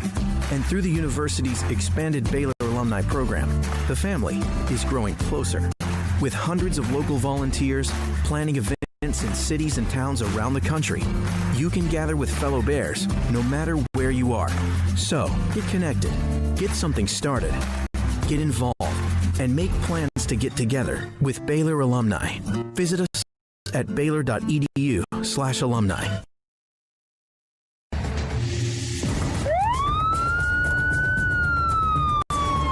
If you or a loved one or friend has been arrested and you can't afford bail, trust Terry and Chase Chapman at Chapman's Bail Bonds, covering Waco and McLennan County for over 25 years. Chapman's can bail you out anywhere with experienced, knowledgeable local agents who are committed to serving you professionally, respectfully, and with the highest integrity. Chapman's understands your privacy is important. Your freedom can be secured fast when you use Chapman's Bail Bonds. Open 24 hours a day. Payment arrangements available. Call Chapman's Bail Bonds. When you need help, 254-754-1603. When you ring, we'll spring. Welcome back to SicEm365 Radio. It's time for our weekly segment with Max Olson of The Athletic. Brought to you by Pioneer Steel and Pipe, where customer service is their main focus, and best in metal, steel, and pipe for large or small projects, with 2 locations in Waco and Bryan. Family owned and operated since 1943. Playing at the goal line. Brewer keeps it again. The 4 o'clock hour is sponsored by Boozer's Jewelers, the wedding ring store, specializing in custom jewelry and repair, all in-house. Here's David Smoke, Paul Catalina, and Craig Smoke. All right, first hour, we honored the late, great Butch Henry, and now we need to, in some way, if we can, with Waco ISD Stadium, in some way, the press box, whatever. We'll kind of working on that. We'll have Max Olson here in 1 second, theathletic.com, and then also Mickey at 4:30. We have all sorts of guests lined up. Jason Jennings today at 5. Max Olson joins us, theathletic.com, on college football. It's not like it's been a quiet week, but do you feel like that, Texas Tech had a bunch of players. They still practice. Oklahoma's had kind of what they've dealt with. Do you feel like, are we going to get to the start line? Are we going to actually get to the start line this weekend with some games? I think we are, as of today. I think it's going to be really interesting now that we're getting closer and closer to this deadline of, actually kicking off scheduled games. I'm just fascinated to see kind of how we get through these next few weeks, because I think we're all going to kind of learn that it seems like at the moment, the show goes on. And like we saw that at Texas Tech and Oklahoma, like you mentioned, where, you would think at Texas Tech, wow, if they have, 20 positives on their team and they have an unidentified number of players isolating from being in contact with those guys, how do you practice? But they just kept going. And I think that's going to kind of be how this is. We've already seen, some games get rescheduled here in the last 2 days or so. But I think you're not seeing those sort of decisions that are being made and those issues that these schools are running into being like a catalyst and shutting it all down. I think that we're going to kind of have to get used to the possibility that there will be continue to be positives that pop up and there will be games that rescheduled. But, as you remember, especially with the Big 12, they built the schedules for that reason to sort of brace for that likelihood. Is there a number of games that would, obviously, 10 is the goal. Everybody get their 10 or 11 if that's what they had scheduled in, but 10 is the goal. But what do you think the number is more realistically, like 7 or 8? Oh, I have no idea. When you talk to folks, it's not like anybody says, here's what it's going to take to finish the season. Nobody's like looking 3 months down the road here. It's how do we kick this off? How do we get through this first game? In the case of Baylor and these Big 12 schools, it's how do you get past that first game? Kind of take those couple of weeks to get ready for conference play. Hopefully, as you continue to test 3 times a week, hopefully you don't have a bunch of issues. But you talk to folks, and I'm sure you guys have had these conversations too. It's like, it's all just about trying to get to the first one here. And then, I think if we're able to pull that off, if the Big 12 is able to get through the end of the month of September, I think that there's going to be probably a lot of relief and a lot of positive momentum if that's the case. But it's still just so, even as you try and like we're getting closer here and you start talking about sort of like previewing the conferences and teams and stuff, like it's still just so day to day and week to week. Max, you wrote a couple of days ago for The Athletic about the new rule passed by the NCAA for eligibility. This is not, it looks like, going to have too much of an impact for folks this year, but we've had Aranda, among others, comment about how next year it's going to get a little bit wonky and they might have to have some tough conversations. What was the general gist of what you learned and what was talked about for this piece? Yeah, I tried to use the 4 teams that were in the college football playoff last year to sort of highlight that how this roster crunch is going to kind of work. And, certainly we still don't have a ton of details about how this, what the rules are to this beyond that the seniors that decide to return in the fall of 2021 wouldn't count towards your 85. But I think it's going to be just the roster management part of it is really fascinating to me, where, at least as far as we know, the rest of the rules apply, where you still have to keep it to 85. You still can't sign more than 25 in a recruiting class. And so I think in on the back end of this stuff, like it's the right call in terms of helping these seniors, helping these upperclassmen who, there's no guarantee how the season's going to go. It's great for giving those guys their year back. But on the back end of this, you are going to have a ton of programs that it's very easy. You're sort of above 85, and so you need attrition, you need guys going into the draft, stuff like that, in order to be able to sign a full recruiting class. And so, I just wonder how much in the next couple of years here you're going to have guys leave as grad transfers.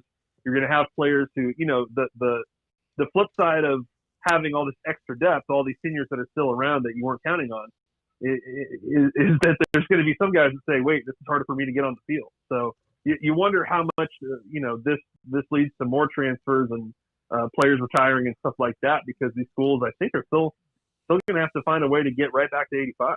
Who would have known, and it was thought of, that when the Pac-12 and then the Big Ten, of course, then the Pac-12 and a few others shut down, that it might open the door for Baylor to find another offensive lineman, or that somebody else might find it. And LSU needs a few right now because they apparently have everybody but 4 offensive linemen have tested for COVID or in isolation or whatever you call it, quarantine.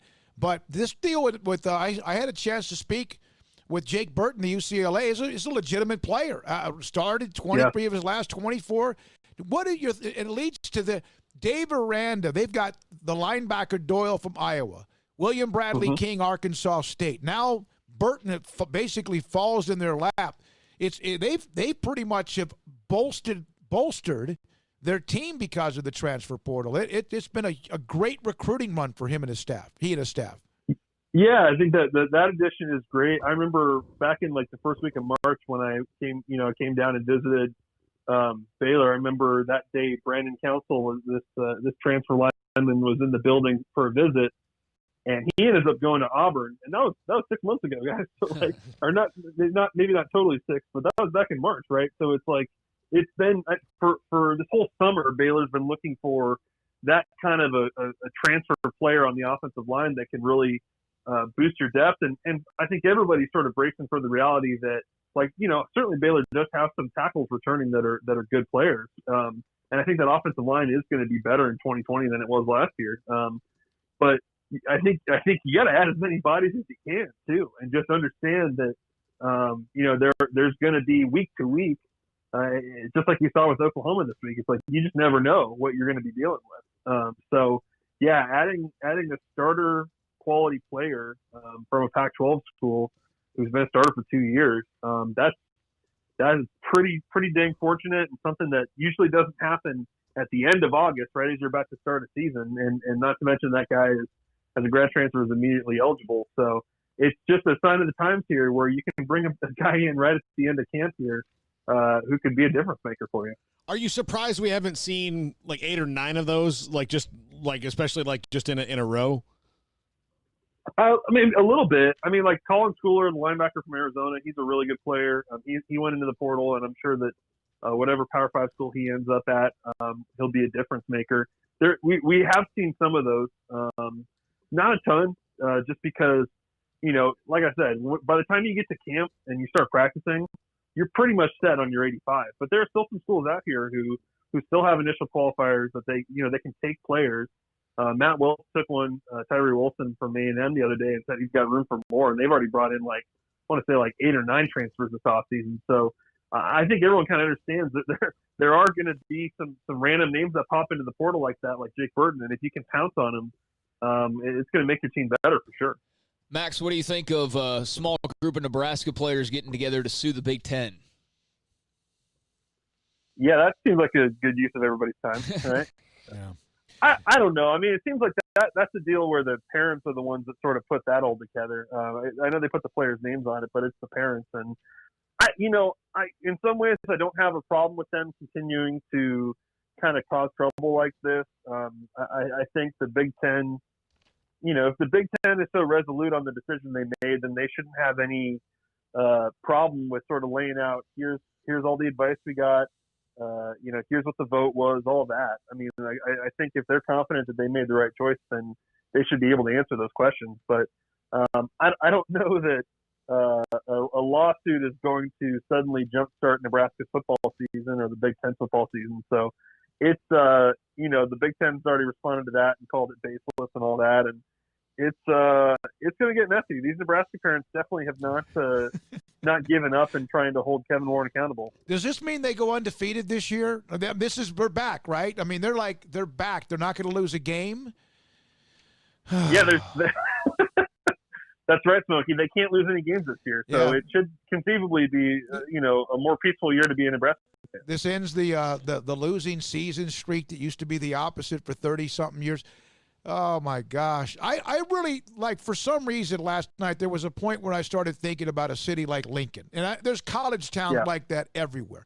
Waco's going to be affected by it as much as a city, even a TCU in Fort Worth, it's a bigger city, Austin, whatever. But Norman and Lincoln and Tuscaloosa, we've heard about the impact financially. And then for those, at least Tuscaloosa is going to play. But it is, I would think for a place like Lincoln, Nebraska, it is devastating, not just financially, but emotionally for that town, for that city, for that fan base. I think in any other year, you would say 25% capacity and no tailgating is devastating to your game day kind of economy, right? Mm-hmm. And so it's going to be tough for everybody anyway, right? But for these places like Lincoln, Nebraska, which is a college town where, the whole kind of downtown area, the campus is right next to downtown there. It's all intertwined there where, on those weekends, you bring a ton of people into the state. It's not just opposing fans, but like 70% of people that go to Nebraska games travel in from other places. So they stay at hotels, they go to restaurants and bars, they spend a ton of money. And, they also, that whole deal provides a ton of jobs. And so when you just have no season, and we don't know when that's going to start in January or February or whatever, but just totally eliminating that, it just changes everything for your local economy. And, it's brutal. It's brutal. And that's why this stuff matters so much to the folks in the Big Ten, is that, in a place like Nebraska, they don't really have that high of a rate of positive cases, right? So they're like, we're fine here. We can play. Why won't you let us? And that's where that angst comes from. But it's devastating for a ton of hotels, bars, restaurant shops, the whole tourism industry here, because you really don't have that much business travel here coming here anyway, too, with the way everything has moved remote. So, it's awful. Max, thank you as always. Max Olson with us, theathletic.com, on many things college football throughout the country, plus his take on Baylor at times because he has that pipeline and communication as well. We'll see you hopefully soon, Max. If not, we will at some point, right? Max Olson with us, theathletic.com. I'm on spacecityweather.com. It's a great website, and it has pictures of some of the damage. And there's one picture. There's some towers that are blown up. It's by Matt Reagan WX. It's of some studios, this big, tall building, beautiful glass rectangular building, before and after. And it's like all the windows are fine, and then you go to the next picture, and half of them are blown out. Yeah, I didn't. In Lake Charles. I saw there was some damage, but I didn't see nearly what people were expecting. You know, like the real hardcore, like this is the worst case scenario. I didn't see much of that. And I actually watched a little bit of a live cam. You could see the storm rolling in for a little while. Got kind of boring, actually. But, yeah, I mean, it was nasty for what it was. I mean, it's not something you want to be in. So feel for those businesses that are having to spend all day today cleaning up and doing all that. Hopefully you had your insurance and all that's up to snuff. But, yeah, thankful that most people, were able to ride this thing out. Now, unbelievable. The Isle of Capri casino boat wedged underneath the I-10 bridge. Man. Yikes. First of all, that's not something to be easy. The I-10 bridge is a huge, massive traffic artery. Yes. And it wedged under there. And there's also this picture from Hank D_WX. Southwest Louisiana visible on satellite. Then all of a sudden, part of the coastline disappears. Like part of the, you see those little pockets in Louisiana or around Florida as well. There's a lot of, trailers, trailer homes, RVs, things like that are beaten up because of the rising water. There's some pictures that some pretty, like almost like tornadic activity. There's one with, I don't know, these are homes, mobile homes, and they all look like a bunch of like train cars. Like been scattered all over the area. So it's on land right now. Has it been lowered to a tropical? Yeah, it's a tropical storm now. Yeah, so, okay. I mean, there's going to be parts, I guess, that are still going to get rain and high wind. I mean, I think wind's really what you mostly worry about. It's up in Arkansas, Missouri now, right? Yeah, but, I mean, it just went right around us. Like, I don't even think we got a drop of rain last night. Texas was lucky, most of Texas. Here's one from the 254. The boat casino took my money. I don't feel sorry for it. Thanks for the... Yeah, they got plenty to fix it, right? Thanks for the tech. Yeah, absolutely. All right, when we come back, Mickey Spagnola will join us at the bottom of the hour from DallasCowboys.com. There are a couple of notes on some stories in sports. There's some games that won't be played tonight, various sports, NHL, Major League Baseball, WNBA's got their thing going as well. The NBA, after the walkout by, or whatever you want to call it, by Milwaukee, and then eventually the threat that they would not play any longer, then today, this morning, they all met, or whoever met, Board of Governors and the presidents of the NBA, et cetera, and they've decided they're going to resume the playoffs. Yeah, apparently Michael Jordan was on a call talking to some players. I don't know the exact details of it, but I saw something earlier where apparently he had somehow or another gotten involved in discussing some of this. And so, yeah, I mean, I think they made their point last night as far as bringing attention to another, occurrence of what looks like police brutality. And so I think the goal was accomplished. People were wondering what the end goal is. We were speculating ourselves yesterday. I think it was just purely getting eyeballs on the story itself and giving it attention. And so I think that they accomplished that. I think the smart play is to continue the season, although I know that there were players like LeBron James last night, and there was somebody else really influential. But it was Kawhi. I think it was Kawhi Leonard and LeBron James I was reading about both earlier, that as of last night, they were like, hey, we're done. Season's over. Then they all slept on it, realized like that's probably not the best move, actually. And so that's why they've reversed course a little bit. Yeah, and I hope that this does put more eyes on it or helps people understand how this affects people. I think that's what kind of gets lost is, okay, I see that this happened to this person, but how does it affect me and my world? What are we going to do about it? That kind of thing. So but it does, and I'm glad that Michael Jordan was the kind of the one I'm interested in that, because he can walk in both rooms, the owners and the players, and this could have gotten really tense and strange really quickly if not for someone who could do that, who could walk in both worlds. Right. Because, there's a reverence for him in the players. I mean, he's the greatest of all time. He knows what it's like to be them. He knows what it's like to go through it. But he also, can go and talk to the owners, and he has an interest in both camps. Yeah, apparently they're going to meet some more today. I haven't seen much of it. I haven't had an opportunity to really check too much of that. But, yeah, I mean, basically everybody across sports is canceled tonight for the most part.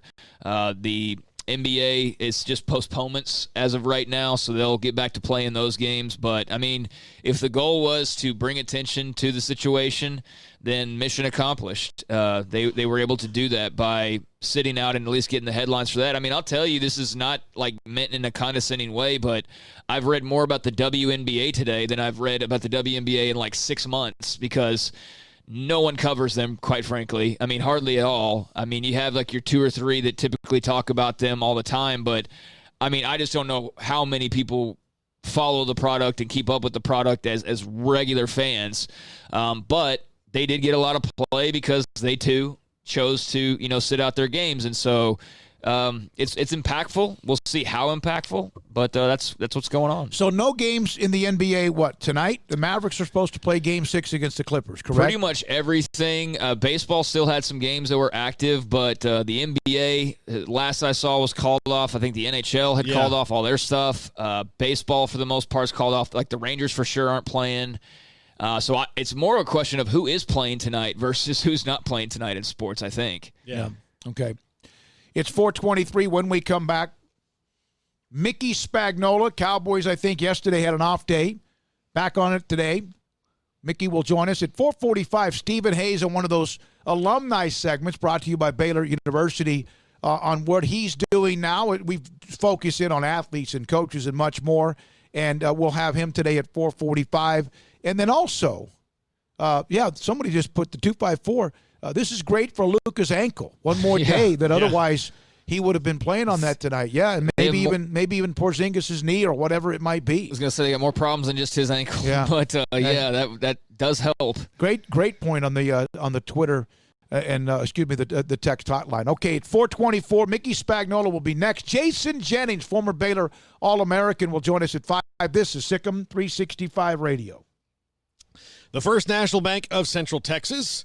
5 locations right here at home: Waco, Woodway and Hewitt, China Spring, Mart, and Hillsboro. Familiar faces making local decisions, here to help you, your family, and your business. Whether it's great times or tough times, all of us need a bank we can count on.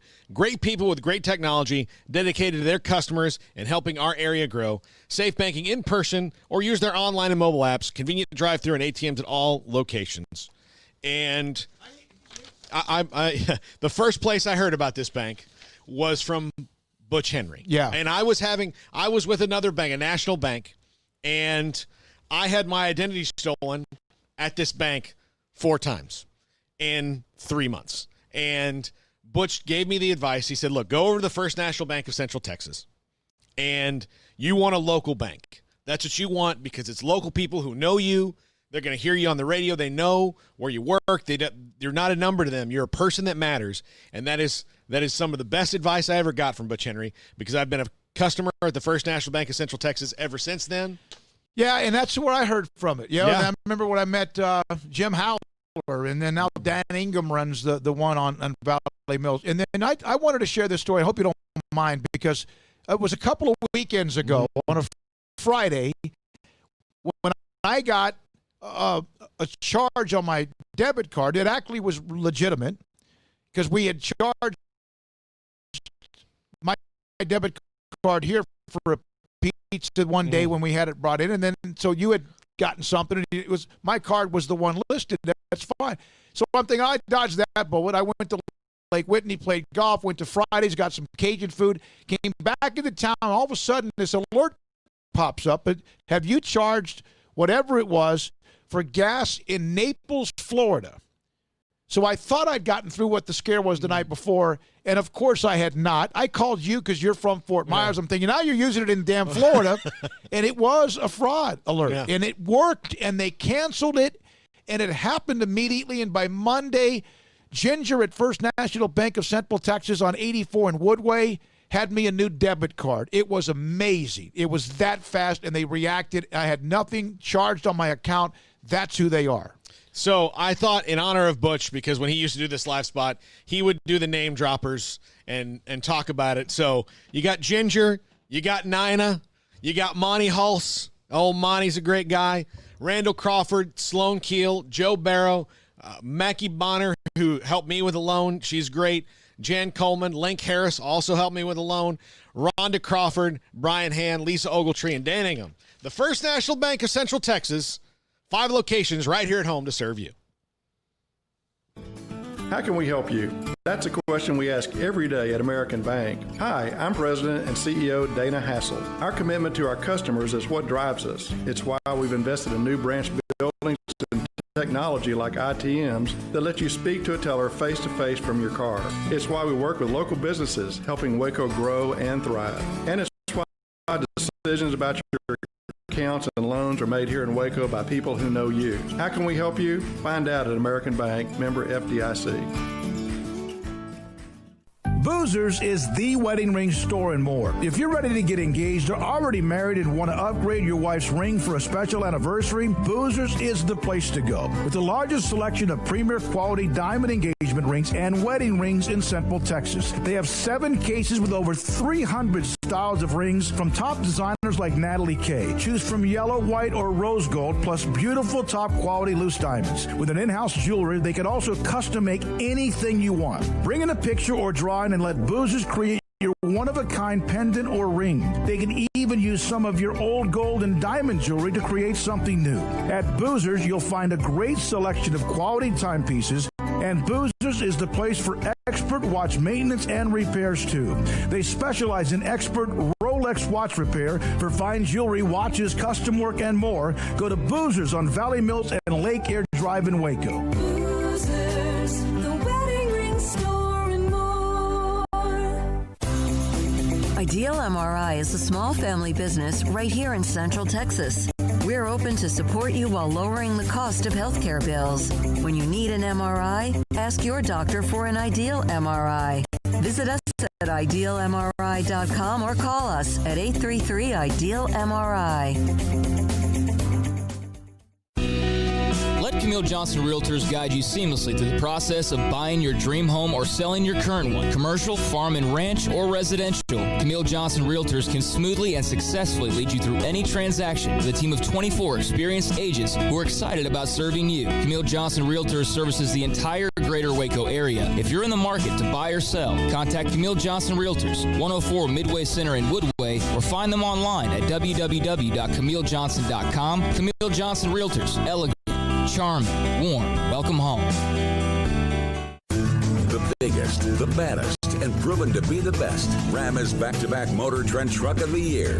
Now, get the Ram you've been waiting for less from your friend in the car business, Alan Samuels. A new loaded-up 2020 Ram 1500 Longhorn 4x4. Now with a whopping $12,000 off, and first responders receive an additional $500. Big summer clearance event savings from the Ram leader, Alan Samuels, Dodge, Chrysler, Jeep, Ram, Fiat. Ask for details. All offers with approved credit. At Baylor University, students can shine in their own way. Or should we say their own ways? Because there's no limit to the ways Baylor students make the world a brighter place. Whether they're leading a student organization or following a higher calling, getting advice from faculty, or taking part in world-class research, pursuing their dreams, or working toward their dream job, students find their place to shine at Baylor, where lights shine bright. Prescott going to keep it all. What a zone read. Look at Dak Prescott with room to roll. Prescott still going down to the 20. Welcome back to SicEm365 Radio. It's time for our weekly segment with Mickey Spagnola of DallasCowboys.com. Brought to you by the First National Bank of Central Texas, with 5 locations to serve you. Forget today at 4:45, Steve Hayes, who spent some time in Angola, we do these Baylor University segments.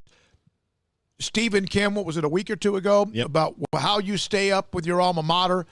He'll join us today in the next segment. Our high school football pick'em will normally be at 4:45 Thursdays. This week, today, it'll be sometime in the 5 o'clock hour. Joined now by Mickey Spagnola from DallasCowboys.com. Mickey, I know it's still very early in the process, but have you started to kind of piece together what you think is the roster or the 2 deep? Is that something you've kind of got it? You're kind of piecing that together. Is it too early for that?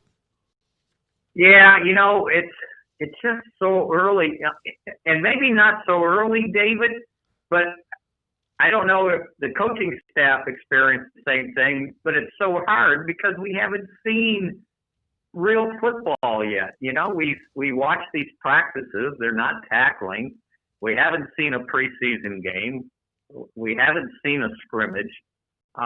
So it's really, you know, you probably could come up with, I don't know, 40, 45 guys, but to get to the 53 and potentially 55 when you can add a couple guys there during the season, I think it'd be very difficult. You know, the other day, Brad and I were getting ready to do our show, and we were talking about, well, let's line up the receivers where they're at now. Well, what about the running backs?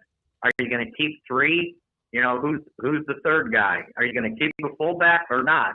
Because you can keep an extra wide receiver maybe if you did. So we started doing that, but yeah, I think it's all kind of premature for some of the fringe players to figure out who's going to be those last maybe 10 to 12 guys on the roster. Mickey, what's the most confusing position for you to figure out right now?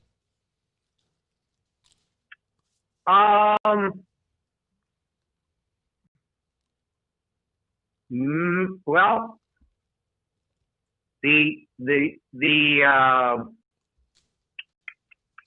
probably the secondary on how many corners do you keep, how many safeties you're going to keep. Boy, they've got almost an all-comers meet right now for that last for that starting the one of the starting two safety positions, because Xavier Woods has got one. He's solid. Now, what are you doing at the other one?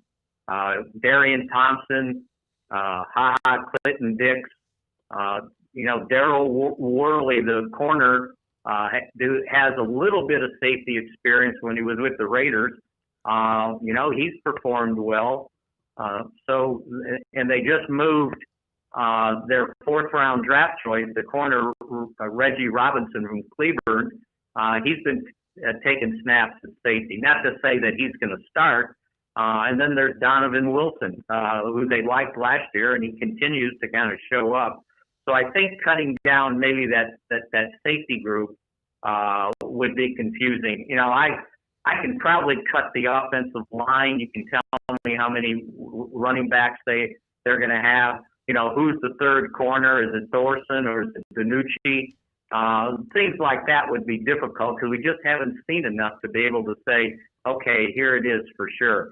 Tight ends, I can probably tell you. Defensive line, they might have more than they can handle, but it'll be a nice practice squad because, you know, you guys, they can put 16 on the practice squad, and there's no restrictions to experience to be eligible to be on the practice squad this year. So it'll be an interesting thing, but they still got a couple weeks before they have to do that. So, Mickey, I realize the lack of action that you've seen, this might be a tougher question, but we've heard a lot about CeeDee Lamb and how great he's looked. But who else from the rookie class, either drafted or unsigned, maybe has been somebody you've taken note of? Well, I think that Tyler Biadasz, the center, they took at the end of the fourth round. They traded up to draft him. I think there's something to this kid. Now, will there be something enough to really challenge Joe Looney for the starting job? I don't know if there's enough time. If there was preseason games, if there had been a real off season, maybe so. I think there's something to this guy. I think he's got it. Now, it just might take some time. But he's intrigued. See, like you said, CD and, you know, Trayvon Diggs and Neville Gallimore, those guys should do what they've been doing. I don't think anybody knew much about Biadasz because it could have been a fifth-round pick. But I think this guy's better than where they picked him up from. So, and then the other guy that is a little bit intriguing, kind of under the radar, is the Bradley Anai, the defensive end from Utah. He's got some pass rush ability. Now, it's hard to gauge because a lot of his snaps come against a bunch of offensive linemen that aren't going to be in the league come September 13th. But there's something to him, and I kind of like like it, and I like the 7th round quarterback, Danucci. He's got a really quick delivery, and he's got a strong arm for a guy that's a little bit slight. So those are a couple guys that I've noticed. Francis Bernard, the free agent linebacker from Utah, he's got his name in the mix too. But again, a lot of these guys, to make the team, you have to be able to perform on special teams. Well, we ain't going to see special teams live until September 13th. So that's a hard thing for the young guys to be able to make the roster. Yeah, that is hard. There are expectations of players who are drafted high, as there should be in Ezekiel Elliott or others. But you have to be careful with wide receivers, because of it's almost 7-on-7. But I've asked 2 other analysts who cover the Cowboys this week, and so I want to get your feedback and just why not do the Triple Crown here? Why or what is it about him that's even more impressive than what you may have thought about CeeDee Lamb?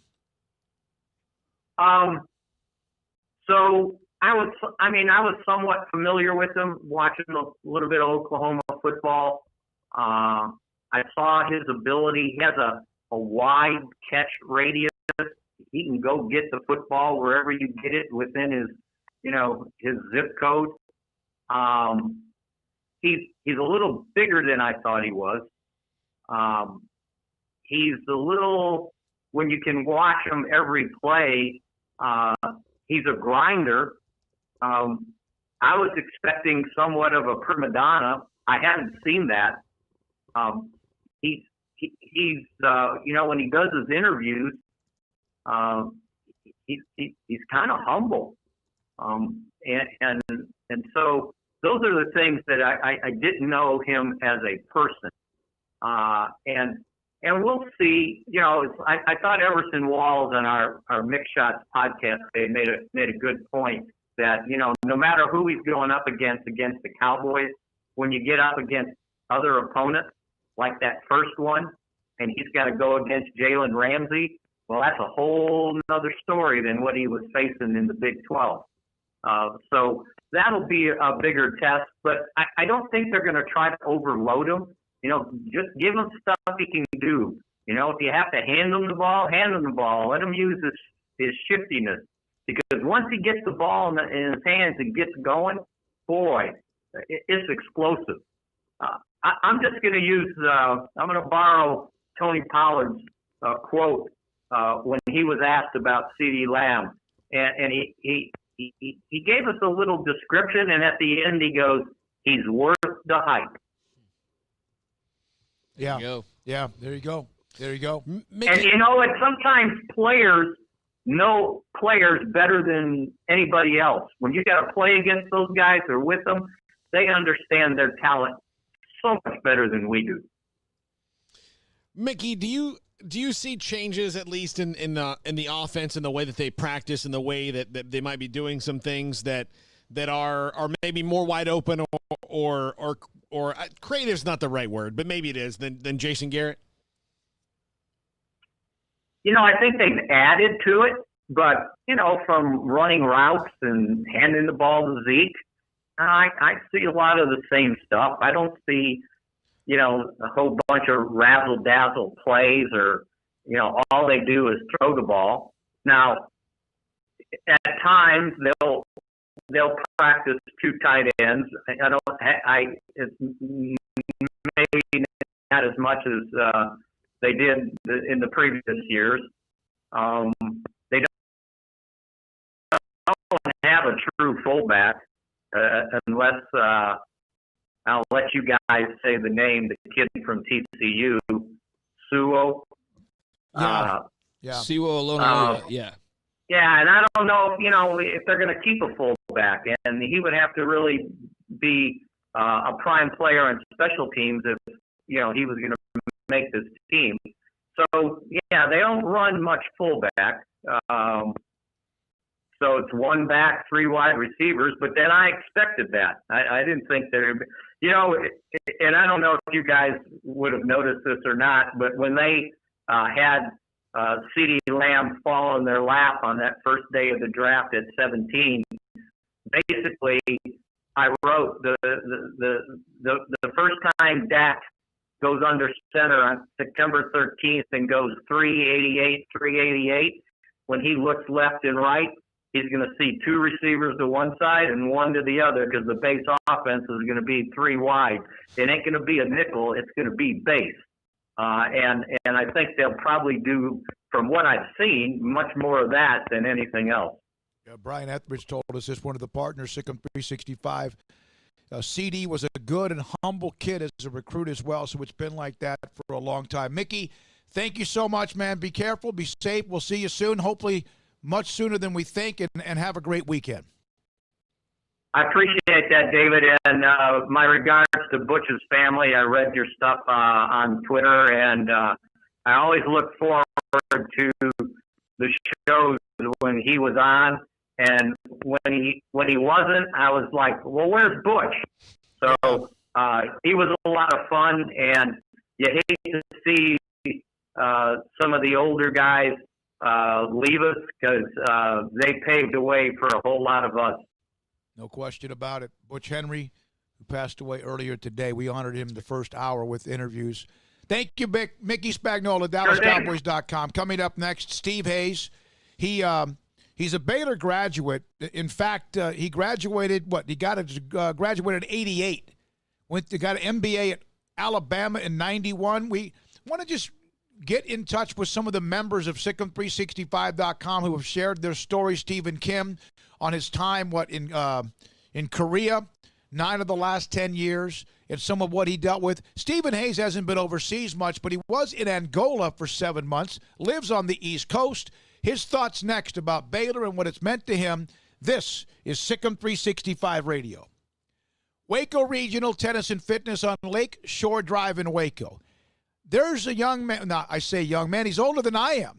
I was in the locker room. I had run about a mile before spin class, and I was in my locker to get a piece of gum for spin class. And Richard Caruth walked up to me in the locker room and said, hey, I'm here because of you. I'd never met him. I had been told that there were a couple of new members this week because they've heard what we've talked about when it comes to Waco Regional Tennis and Fitness. He's 63 years old, used to drive school buses. He's a teacher. He's retired. And he said, I have to get myself healthy. And he went to spin class. He left about halfway through, but his shirt was soaking wet. He said he had heard my story for the last several years. He goes, man, you left us on the radio, and I found you on SicEm365 app. He is starting what we hope will be a journey to get him fit. You can, too, if you start today.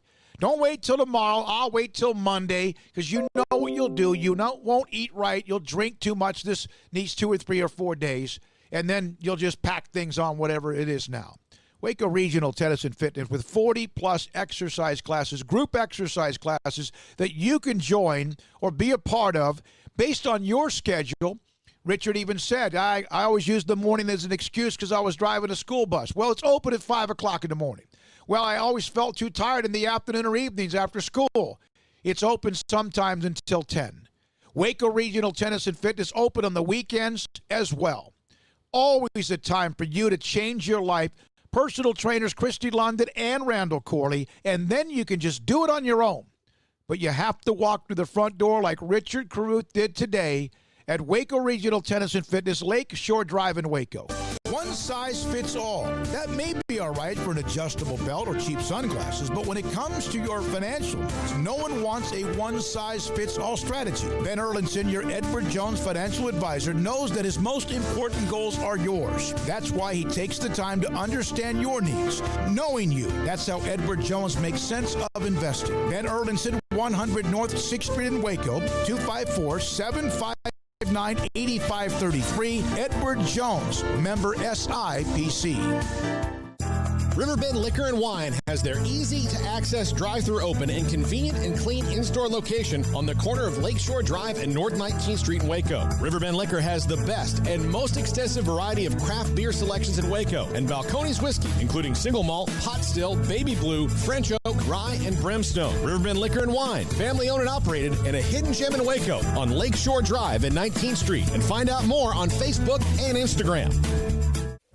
Stepping into the boots of a U.S. Army officer can add confidence and leadership skills to your son or daughter's career path. See all the things they can achieve in our boots at GoArmy.com. U.S. Army Waco Recruiting Company, 254-598-8131 or 254-776-1543. What you do in privacy is your own business. What you do in public with your truck, well, that's our business at Pickup Outfitters. In your garage, it's okay for your truck to parade around in the nude with no accessories. Hey, this is still America. But when you bring your truck out in public, it's just common decency to put an outfit on your truck. And that's where we come in at Pickup Outfitters. Put a cover on that bed. Cover your rear end with a bumper and a hitch, for goodness sakes. There are women and children on the roads. And guys, don't leave your tools exposed. Put them in a toolbox. Be proud of your truck and stand tall with a lift kit. Or improve your truck's posture with a leveling kit. Add some class to your pickup with new wheels and tires. Or dress up for a date with your new RV or boat with a fifth wheel or a receiver hitch. At Pickup Outfitters, we're dedicating to making the roads decent for all Central Texans. So when taking your truck out in public, remember your manners and accessorize it properly with an outfit from Pickup Outfitters. 220 Lake Air Drive in Waco. Southwest Sports Medicine and Orthopedics, the team physician of Baylor Athletics. Our doctors specialize in the diagnosis and treatment of any and all sports-related injuries. Celebrating over a decade of service in Central Texas, our doctors are equipped to handle a wide range of issues. Whether it's your foot or ankle, orthopedic spine care, your hand or wrist, knee and shoulder pain, or if you're in need of our arthritis or total joint clinic. Come see us at the new Baylor Scott and White Ted and Sue Getterman Sports and Orthopedic Center. Trusted doctors at Baylor Trust, Southwest Sports Medicine and Orthopedics. Our goal is to get you back in the game.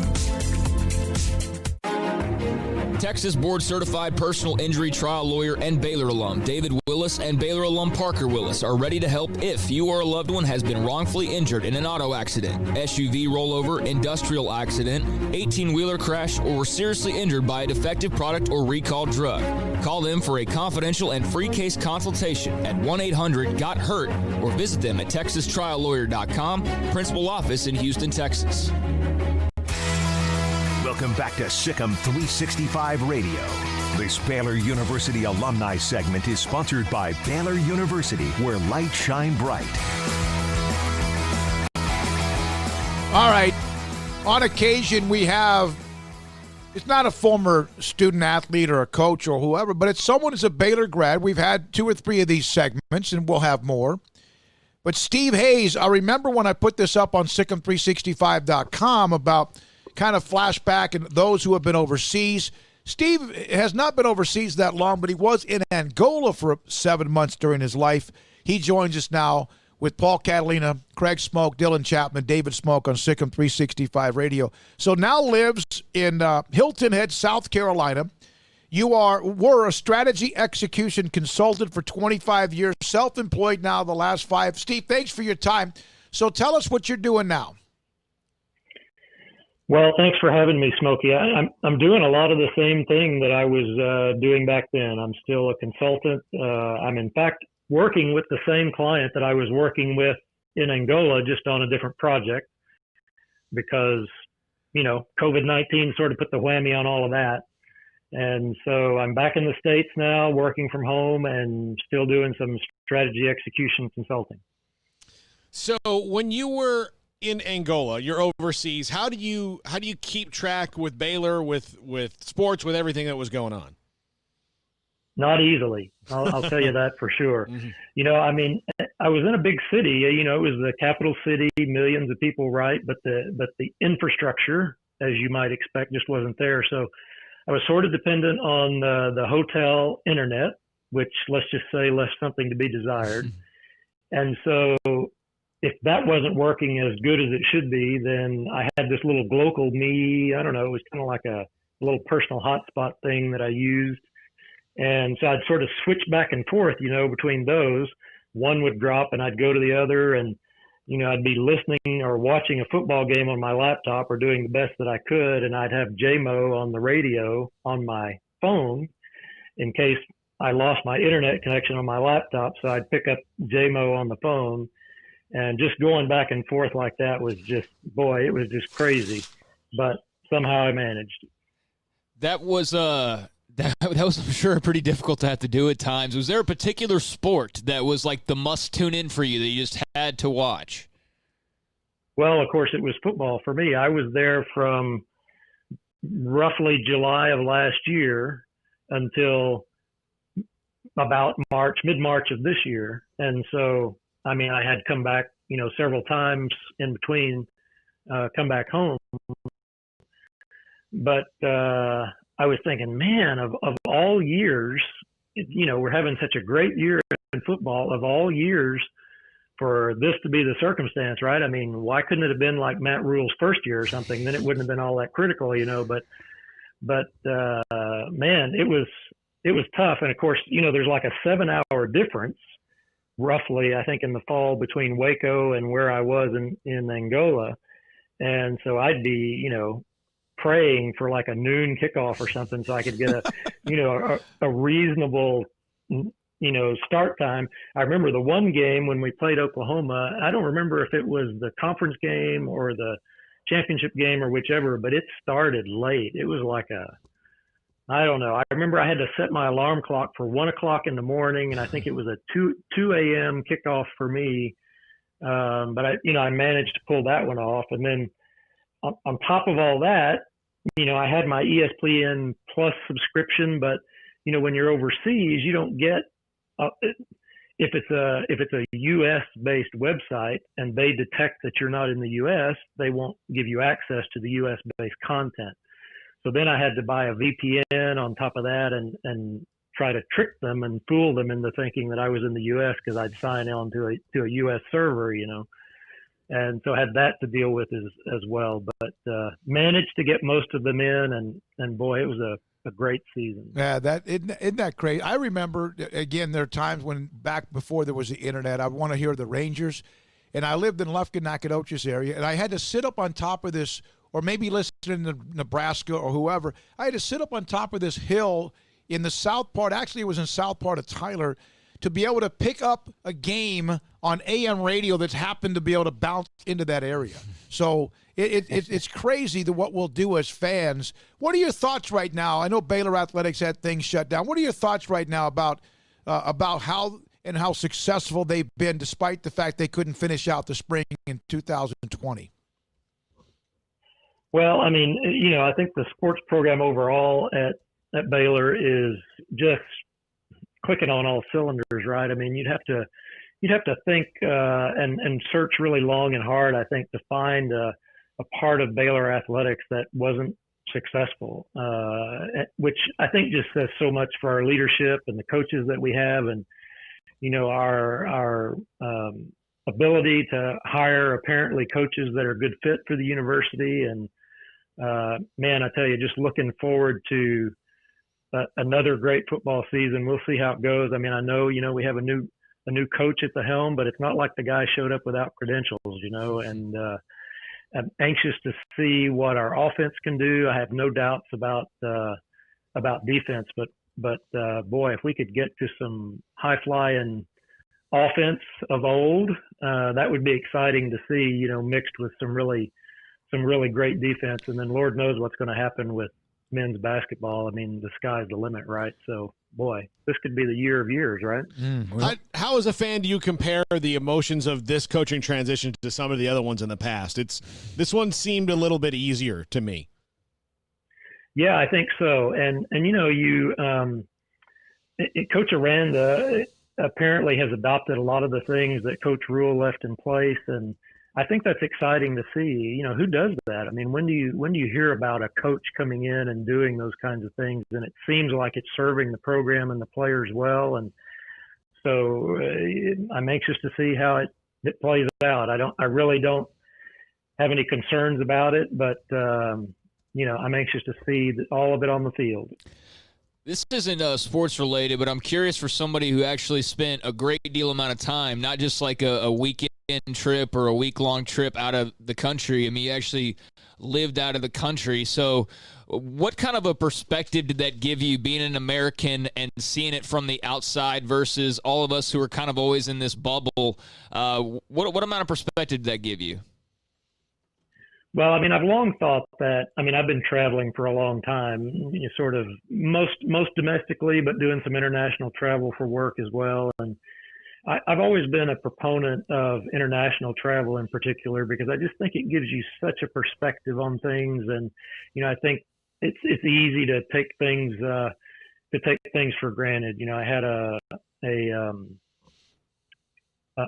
a colleague of mine who said, we sit around in our hotel room and polish our diamonds, and we just don't, sometimes have a good perspective on some of the challenges that the rest of the world is facing. But,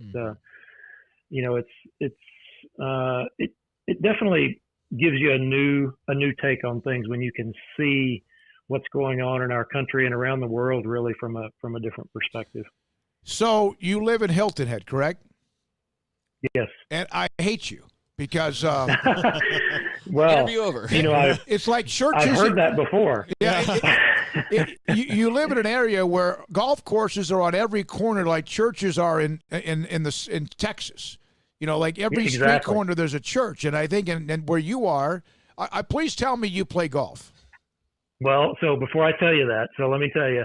So Hilton Head Island is roughly 45 square miles, and as I understand it, there are 25 plus 18-hole courses on the island, right? So you got to figure if your house is not on a golf course, the person across the street from you is on a golf course, right? Something like that.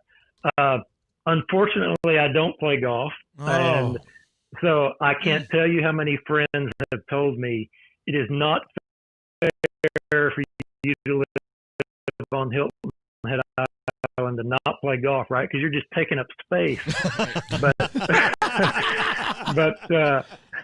But no, it's a great place to live. It's a great place. That does sound to me like you moved to Disney World, but you're like, I'm over Mickey Mouse. Like this guy.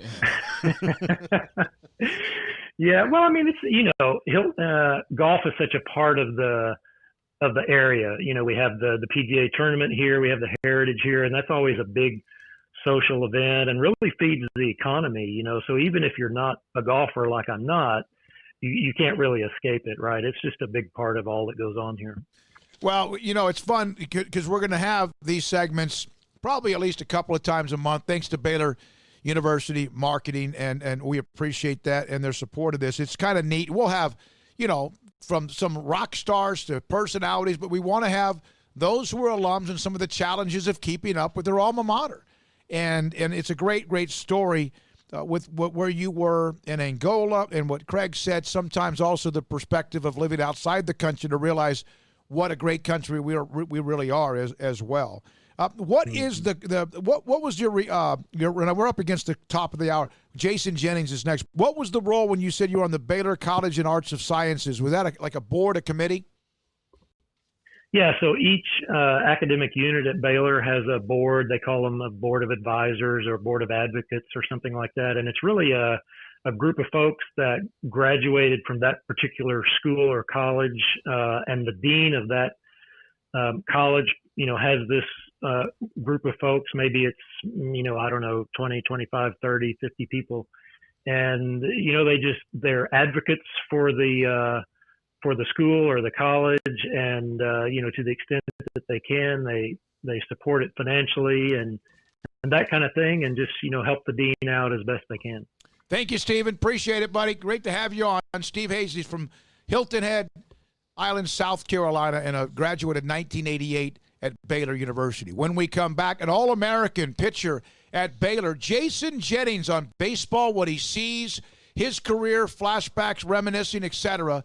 This is SicEm365 Radio. The biggest, the baddest, and proven to be the best. Ram is back-to-back Motor Trend Truck of the Year. Now, get the Ram you've been waiting for less from your friend in the car business, Alan Samuels. A new loaded-up 2020 Ram 1500 Longhorn 4x4. Now with a whopping $12,000 off, and first responders receive an additional $500. Big summer clearance event savings from the Ram leader, Alan Samuels, Dodge, Chrysler, Jeep, Ram, Fiat. Ask for details. All offers with approved credit. You want to know why Stonewood Dental is so successful? Listen to what happy customers have to say. pleasant. It's different than any other dentist office. I really feel like they care. And it's not that you're here for 2 hours waiting on someone to take care of you. It's quick and easy, and I bring my kids, and my kids love being here too. They really love the treasure box. Staff is really nice and accommodating, real friendly. You feel more like home. It's not sterile looking. Everybody has their own personalized rooms with decorations and decor, and they'll even have a blanket for you when it's cold. I've recommended people to actually come here, and they are patients now. I really love it here. It feels like family. Learn more, stonewood-dental.com.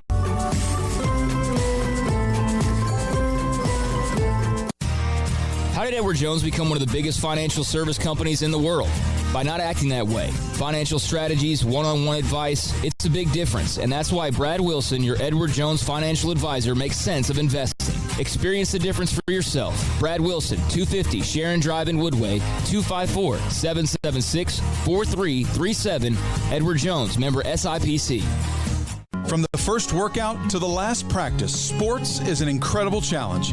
Hi, this is Dan Ingham with the First National Bank of Central Texas, and we're proud to support each athlete, every parent, and our educators.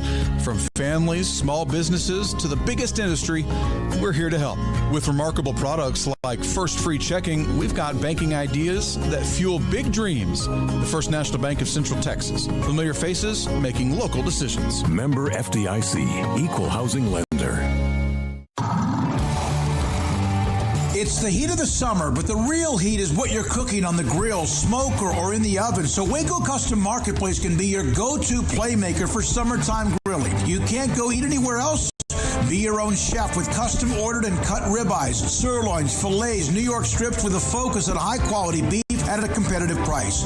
Waco Custom Marketplace also has fresh deli cuts with sliced turkey, ham, pepperoni, or corned beef. Waco Custom Marketplace also your home for the freshest seafood in town. Salmon, shrimp, mahi-mahi. Great priced chicken products, whole birds, tenders, chicken breast, and wings. Waco Custom Marketplace with smoked items unique to Waco. House-made bacon, summer sausage, boudin, hot links, and German sausage.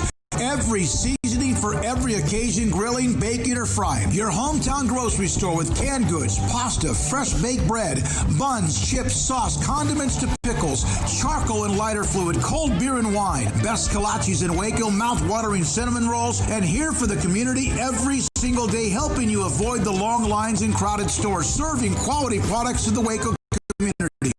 Go online for the weekly value boxes. Family owned and operated Waco Custom Marketplace, 425 Lake Air Drive in Waco, or WacoCustomMarketplace.com. Welcome back to SicEm365 Radio. The 5 o'clock hour is sponsored by Edward Jones Investments with financial advisor Ben Erlinson, who'll navigate you through today's financial climate. Edward Jones, making sense of investing. And he drills it to right field. Way back at the wall. Oh, my, goodbye home run. Do you believe this? Jason Jennings in his major league debut.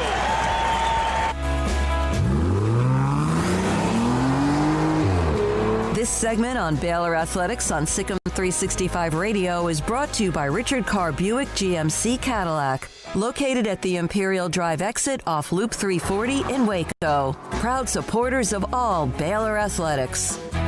Here's David Smoke, Paul Catalina, and Craig Smoke. We're now joined by an All-American at Baylor, played in the league, in the show. Jason Jennings, former Baylor All-American pitcher, joins us on SicEm365 Radio with Craig and Paul. I'm David Smoke. Dylan Chapman is a part of Mitch Thompson's staff at McLennan Community College, a part of this show as our associate producer as well. Jason, you should have just retired then, right? You complete game, home run, just walk away, a shutout. What else was there to do? Yes, I would admit I definitely set the bar a little too high because there was nowhere to go but down. Yeah, I mean, what was that moment like? Did you sleep the night before better or worse than you slept after you did what you did in that game? No, I mean, to be honest with you, I was scared to death because I pitched the last game of that series. And opening night of that series, I was in the dugout, and it was the Mets in their heyday when they had Piazza and just kind of their playoff days. And it was the year after they got rid of Mike Hampton, and we signed Mike Hampton for, I don't know, like $121 million or something. So anyway, Piazza hit one off the top of the camera tower and left center off Hampton and the opening night of that series. So all I could think about was me out there on the mound 2 days later trying to get that guy out. So I was dribbling down my leg a little bit for 2 days. I love the honesty, man. Absolutely. Yeah. Jason, you were a pitcher that could hit. And obviously, and you, of course, you did it at Baylor. You know, and it's harder to do it. I know that when you're in Major League Baseball and you don't have as much time to work on it or focus on it. But you've got guys in the league now like Ohtani. There's Brendan McKay for the Rays that's coming up that are trying to be two-way players. Do you think that is the way that a Major League Baseball player has to work on whatever it is they do? That's kind of a sustainable thing, or do you think that they'll eventually have to specialize? You know, I think hitting is such a difficult craft. I mean, it's, arguably the hardest thing to do in sports. It's kind of like a golfer. A golfer can't go, once every 5 days and hit balls and be a good golfer. So it's something you got to do on a regular basis. I think most pitchers definitely take pride in their hitting, especially obviously in the NL, it can help us win ball games. So selfishly, you want to try to get hits or get bunts down or move guys over when you get the chance. So I think, I know our staff and every pitcher that I ever play with, we really work hard at it. But it's hitting, 90 miles an hour is one thing, but hitting 98, 99 miles an hour is a whole different animal. So it gets pretty challenging at that level. Playing at Coors Field as a pitcher, but also hitting, did that give you any extra insight into how to pitch at Coors Field, also seeing time, in the batter's box? Fortunately, coming up through the Rocky system, I think was a benefit because all they ever did was preach, just pitch better than the other guy because they knew that numbers wouldn't be inflated, ERAs inflated. You're not going to go deep in a game very often. So, if you could scratch out 6-7 innings and give up 3, 4, 5 runs, I mean, that's actually a really quality outing, especially pre-steroid testing, pre-humidor up in Denver. It's not a whole lot of fun facing Bonds, in Coors Field before all that came along. I love the way you said the humidor. That's Scott Spain Smith, who listens to the show, he's a listener to the Baylor fan. He goes, I remember Peter Gammons called Jason Jennings' debut, quote, the best debut by a pitcher ever at the time. Do you remember? Was that something you heard? I heard kind of, some different snippets of this and that. I mean, there's been some good debuts throughout the years. I think had I not hit the home run, not to toot my own horn, but it's like I got my first AB in the big leagues before I threw my first pitch. We batted around in the first, so that helped me relax. And I had 2 other hits before that home run. So it's like I think if I didn't hit the home run, it'd be a really good debut. But just the icing on the cake was that, and that kind of perhaps set it apart from others. When you went to the Astros, I know that you played with guys like Roy Oswalt. What was that like being a part of a staff that was as loaded as it was at the time? I mean, it was a blast.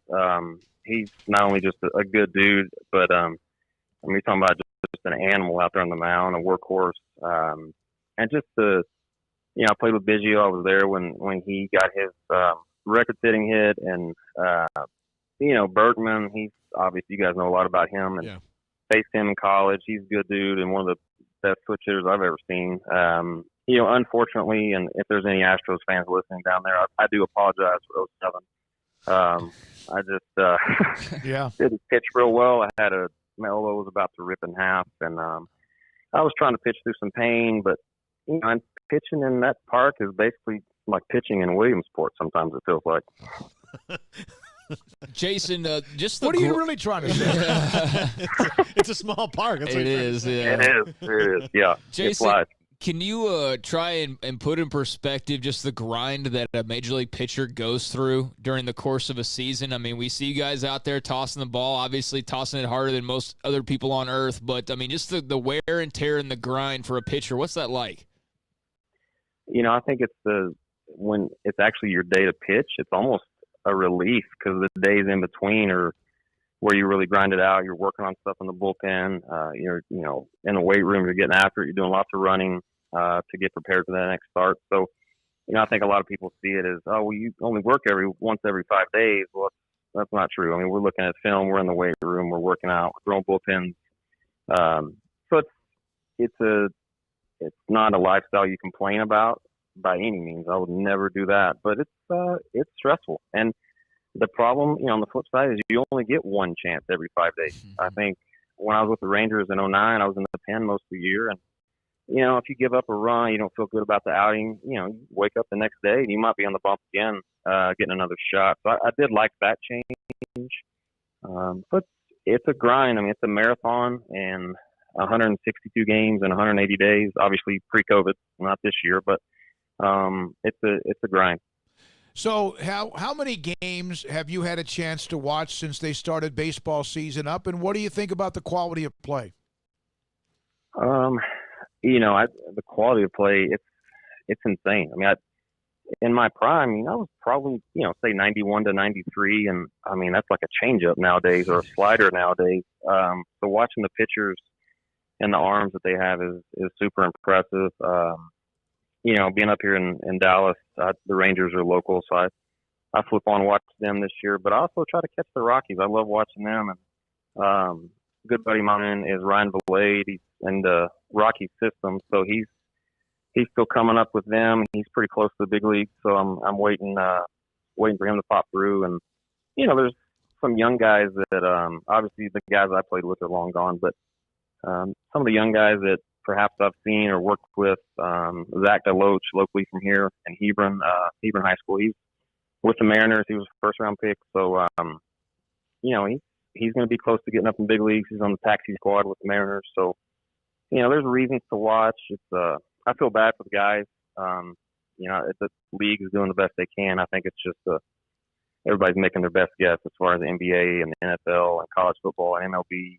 There's no right or wrong. It's just make your best guess, and hopefully it works out. With only 60 games, if you're in a slump for 15 of them, that's a quarter of the season. Over 162, you wouldn't think of it. It's what do you think it's like for the players in a clubhouse, in a slump like that, knowing that it's 15 games. That's we don't have much more time for me to get this right. When usually you could have 100 more games to shake out of that. Yeah, no doubt. I think there's added pressure on every start, every AB, every game for the manager and the coaching staff because, you have a bad week and you could be out of it. You look back to the years, some of the powerhouses, the good teams over the years, sometimes they get off to fairly slow starts and then just absolutely dominate in the second half. And on the flip side, some of the young, energetic teams come out of the gates really fast, and they could be the ones that that make it to the playoffs this year, being such a short season. So that adds some intrigue to it, and it's definitely interesting to follow along with the standings and see who's doing what. And sadly, some of these teams are probably already out of it. The no fans thing, being on the mound, I've heard some guys say that you just block it all out. You don't really hear anything that's going on. Some guys, it might be a little bit different, but what do you think that's like from pitching in front of sold-out crowds and all of a sudden there being that silence, even though they're trying to do their best with that? What do you think that's like? I think me personally, I kind of played baseball with a football mentality. I was uber competitive, and I legitimately just kind of blocked out, even if it was a packed house at Yankee Stadium. You kind of focus in on your job and what you're doing. So I think most of those guys at that level anyway are such competitors. They get out on the mound and it's a battle. It's a fight with that hitter, every AB, every pitch, and it's the competition mentality kind of takes over. And I'd imagine it'd be more fun with the energy and they're piping in fake crowd noise, and I'm sure that gets a little old. But as far as in-game competition, I think those guys they know what to do, and they know they have a job to do, and they're treating it like any other year. You were the Big 12 Player of the Year, I guess a couple of years in a row. You also won that Golden Spikes Award, Consensus All-American. But what were you better as your senior year? year, was it or your final year, were you a better pitcher or a better hitter? You know, it kind of depended on what scout you asked. My dad still swears to this day I'm a better catcher than I am a pitcher. That's kind of what I was growing up. All throughout high school, the Yankees wanted to draft me out of high school as a catcher, but we signed Brian Loeb, who was a stud catcher out of Houston. We were the same age there at Baylor, and he ended up being our main catcher for my whole career at Baylor. He did an awesome job, so it worked out well. Smitty and Hoot and Mitch just with 5 games a week during college, pitching and catching. It's just that there's no way you can do that. So they made the decision for me, and obviously it worked out. It worked out fine. I think I've always enjoyed hitting. I mean, I love hitting. So I was grateful for the opportunity to DH and, the days I wasn't pitching. But I had scouts that said that they wanted to draft me as a hitter, but, I mean, you did not want to see me with the fielding glove on. I know that. I'm not a pretty sight. That's why they have the designated hitter, right? That's what they have. Exactly. Oh, my goodness. This is great stuff. Go ahead, Craig. Jason, just when you look back on your time at Baylor, what comes to mind almost immediately for you? The guys. I mean, I've said this, a few different occasions, even after Baylor, 12 years of pro ball and just, the high school years, college years, pro years, all the locker rooms, all the teammates. I mean, the guys that we had at Baylor, the coaching staff we had at Baylor, just nothing compares to the environment, the camaraderie, just the team feel. I mean, we were fighting for each other. We'd go to war for each other, and I think that reflects on the field, in the box scores and the win-loss column. And it seems like Coach Rod's doing a good job with a kind of a new regime down there of getting those guys to play hard, and they seem to love playing for him as well. It's fun to watch them. Jason, thank you, man. Appreciate your time. We really. Oh, you want to let everyone know? Are you're doing some work with younger prospects? Is that something you're doing? Yeah, I have my own baseball facility up here in Frisco, and we're actually the home of the Dallas Tigers North. So, big Dallas Tigers organization. We run the North teams out of my facility, and so I'm doing lessons, and we have about 16 teams right now that we host, and they play under our umbrella. So, anywhere from 8U all the way up through seniors in high school. So it's good times. Well, continued luck with you. I'm sure if they listen to you, they'll be fine because of the career you have. We appreciate you jumping on. Thanks so much. All right, guys. Anytime. Jason Jennings, Rangers, Rockies, Astros. Spent a nice chunk of his career with the Rockies. NL Rookie of the Year, Golden Spikes Award in college, the Dick Howser Trophy Award winner as well. He was a bad dude when he played at Baylor, no question about it. Went to Poteet High School in Mesquite. By the way, I was just given this heads up that Channel 6 in Waco, KCEN, has video of the Baylor football team marching in front of what looks like the Simpson Hires Athletic Building, protesting the shooting of Jacob Blake. So that's something that, again, that's KCN on their Twitter feed. I just saw that General Turlington just alerted that to me, so we'll have to try to get some background on that and anything else to do with it. This is SicEm365 Radio. Richard Carr, Buick GMC Cadillac. They got the summer savings event going on now, and that means that you can continue to save thousands of dollars on vehicles at Richard Carr, and of course they have great service as well. But when we're talking about saving thousands of dollars, what are we talking about? How about saving $7,000 on 2020 Yukons? How about saving $7,000 on 2020 GMC Terrains? How about saving $7,000 on 2020 Acadias? $8,000 on 2020 GMC SLT crew cabs, and right now $7,200 on 2020 Buick Enclaves, plus thousands more in savings on 2020 Buick Envisions and Encores during the summer savings event. They've also got the line of Cadillacs right now. You can experience the thrill of owning a Cadillac XT4 for only $35,900. at Richard Carr Cadillac. Not only do you get these great prices, and right now during the summer savings event, these great lowered prices, but you also get free oil changes when you purchase a new vehicle, plus in-town priority warranty service. Richard Carr Motors are the people you can count on, a local family dealer run by Baylor Bear alumni. They just want the chance to earn your business, so stop by their daily disinfected showroom and see their safety-focused staff, or they can bring the test drive to your home because your comfort and safety is their first priority. Find them online at richardcarr.com and Highway 6, the Imperial exit. Stepping into a new pair of boots is great, but stepping into the boots of a U.S. Army officer can also add confidence and leadership skills to your son or daughter's career path. There are more than 150 occupational specialties to help them find the best fit for their future. See all the things your son or daughter can achieve in our boots at GoArmy.com. U.S. Army Waco Recruiting Company, 254-598-8131 or 254-776-1543. Hey, this is Bryce Petty, former starting quarterback and two-time Big 12 champion, and I know firsthand the importance of being in top shape both on and off the field. So listen up, men. If you're feeling beat down day in and day out and looking for that high-performance edge that separates the men from the boys, then look no further than the Petty Clinic Low T in Waco. Petty Clinic is a comprehensive men's health care clinic with an atmosphere catering to men. Board-certified Dr. Kent Petty has a special interest in offering the highest quality medical care to men of all ages. Some of the services offered include screening and treatment for low testosterone or thyroid, infertility, high blood pressure, diabetes, high cholesterol, sleep apnea, while offering comprehensive wellness exams and complete men's health lab panels. High performance men, remember, it's not just a Petty thing. This is Bryce Petty, encouraging you to reach out and Google search Petty Clinic Low T or go to pettycliniclowt.com and get your complimentary lab screening today.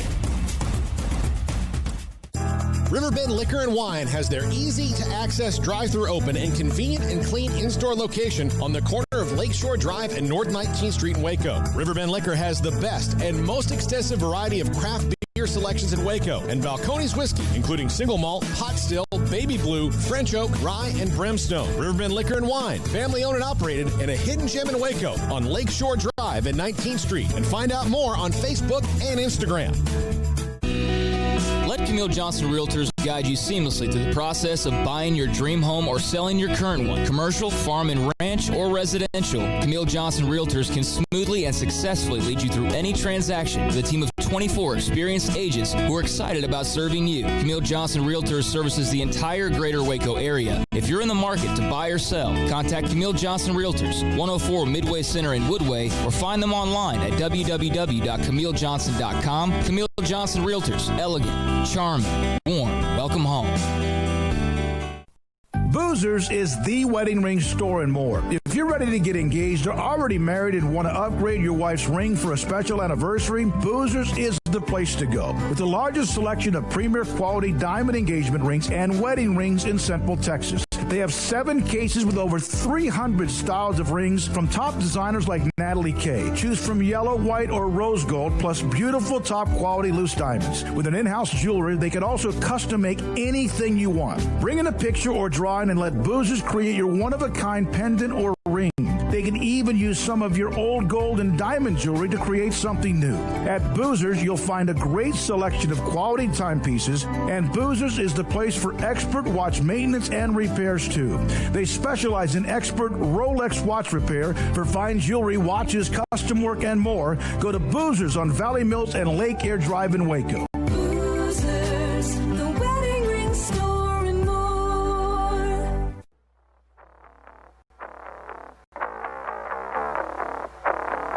Welcome back to SicEm365 Radio. The SicEm365 radio app is sponsored by Alan Samuels Dodge Chrysler Jeep Ram Fiat in Waco. Your friend in the car business at Loop 340 and east of 84. Come by. Let's be friends. All right, here we go. High school football pick'em. Craig and Paul, Brian Etheridge, Deontay Epps, Dylan Chapman, Grayson Grundhafer, and myself will be a part of it. So we've got 7 of us. That's a pretty good number. That's a nice number. Nice polling numbers. Yep. And we'll start. Hold on just a second. I got mine in the wrong column, so that's a great way to start. We will be live tomorrow from Mac People Stadium for the show, 3 to 6, and then the broadcast, 7 o'clock pregame, Connolly and Sunnyvale. And Sunnyvale's loaded. Connolly, of course, coming off 12-1. And we'll have that game. They're very good, too. Got a hell of an on-district schedule. We'll start that tomorrow from Mac People Stadium. You can hear the broadcast here on the app, SicEm365.com, Periscope, YouTube, Facebook, and thanks to the great friends at 106.7 FM, The Eagle. It's a great radio station with music, rock music. They'll have us on their station as well. All right, you ready to go? Paul, we'll start with you, then Craig, then I'll go next, or I'll go first. I'll start it. Whatever you want to do. Just to change it up. Lampasas host home against Brownwood, and I'll take Lampasas. Craig? I will take Lampasas. Paul? Lampasas. All right, Craig. Stephenville against Sweetwater. I think the game is in Sweetwater. Rest in peace, Butch Henry. I'm going Stephenville. Yeah, you have to do. Yep, You have to Stephenville. Yep.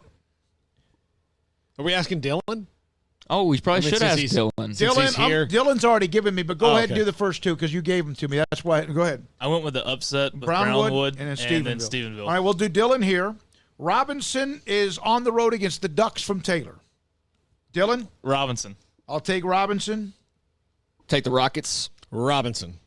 All right, back to me first. Springtown, the Porcupines against Glen Rose. This is a good one. Springtown, the team that had their season ended by La Vega. That's who Connolly plays in a couple of weeks. And I'll take Springtown. Craig? I'll take Springtown. Paul? Springtown.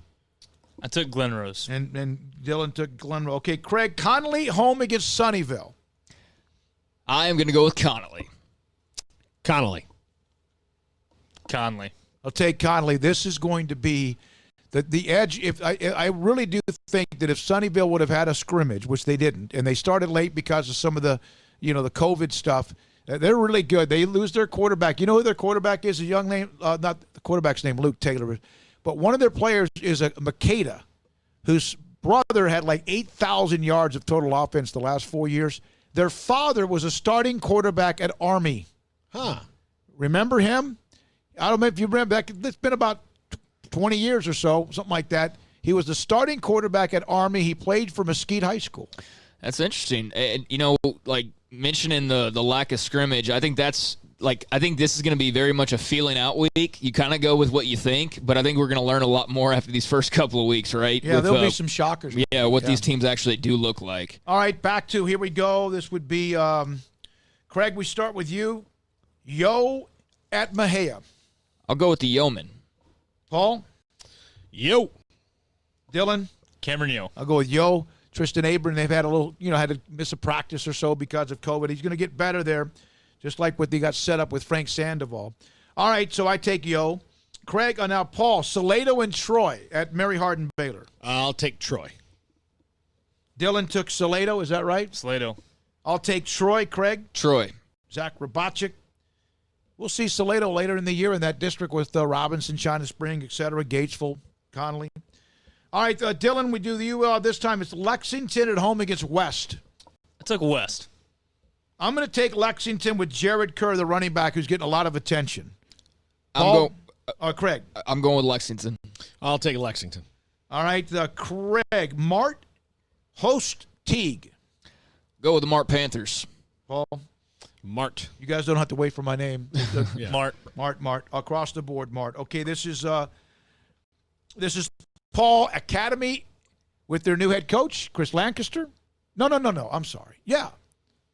And that's Bruce Villetti. That's Bruce Villetti. I'm sorry. Academy coming off a really nice run. They've been able to get there, with Shopik, right? Yep. And they will be on the road against Rogers. I'll take Rogers. Rogers. Rockdale at LaGrange, and I think is a really good 4A game. Dylan. Rockdale. LaGrange, home of J.K. Dobbins, right? Yeah. No, then they're salty. Franklin hosts Lorena. Franklin now with their first-year head coach. Coach Fannin takes over for the legend Mike Hedrick. I saw Lorena in person in the scrimmage against Conley. They got a freshman receiver. I forgot his name. Kobe something. Very good player. I'm going to take Franklin, though. Craig? I'll take Franklin. I'll take Franklin. Franklin. All right, across the board. Craig Riesel home against Marlin. We know Marlin's getting better and better, but it probably still won't just happen overnight. No, I'm rooting for Marlin, just as a whole, as a school, as a success story with Sheila Henderson and everybody else in place, but I will go the other way as far as this pick. Paul? I'll go with Riesel. Riesel. Talked to Zach Burke today, as a matter of fact. Zach Burke will be thrilled. All right, let's see. Who is it? It's Paul, your turn. Dublin and De Leon. I'll take, this is just a shot in the dark, Dublin. Okay, Bob Savetto, the longtime head coach. Dylan? I took De Leon. I'll take Dublin. Craig? Dublin. All right, now, Chap, we go with you first. Crawford at Goldthwait. Crawford. Now, I got to say this in honor of Butch. Goldthwait. Italy. He used to correct me on this one. Italy. Against the Frost Polar Bears, one of the great mascots. I'll take Italy. Oh, excuse me, Italy. I'll also take Italy. Dylan? I took Frost. Yes, you did. Just because of the polar bears thing? You did. Cool mascot. All right, let's see here. This is actually one of the better mascot. Polar bears versus gladiators. Oh, I know. Yeah. No, you're right. It's not the bulldogs honestly, and tigers. Yeah. It's a pretty even match. Like, if you put a gladiator in a ring with a polar bear, like, he's got weapons, but a polar bear's still a polar bear. Yeah, I'd pay to watch that. Yeah. Okay, I think this is, Craig, this is your turn. La Vega and Port Lavaca Calhoun in a late game that changed because West Orange Stark had to pull out. Well, I just wanted to tell you, you were right about Chris Lancaster and Little River. Academy. That's what I'm sorry. Okay, I got those mixed You doubted yourself there for a second, but I'll go La Vega. La Vega. Let me tell you something. They have an amazing schedule. And I'll take La Vega.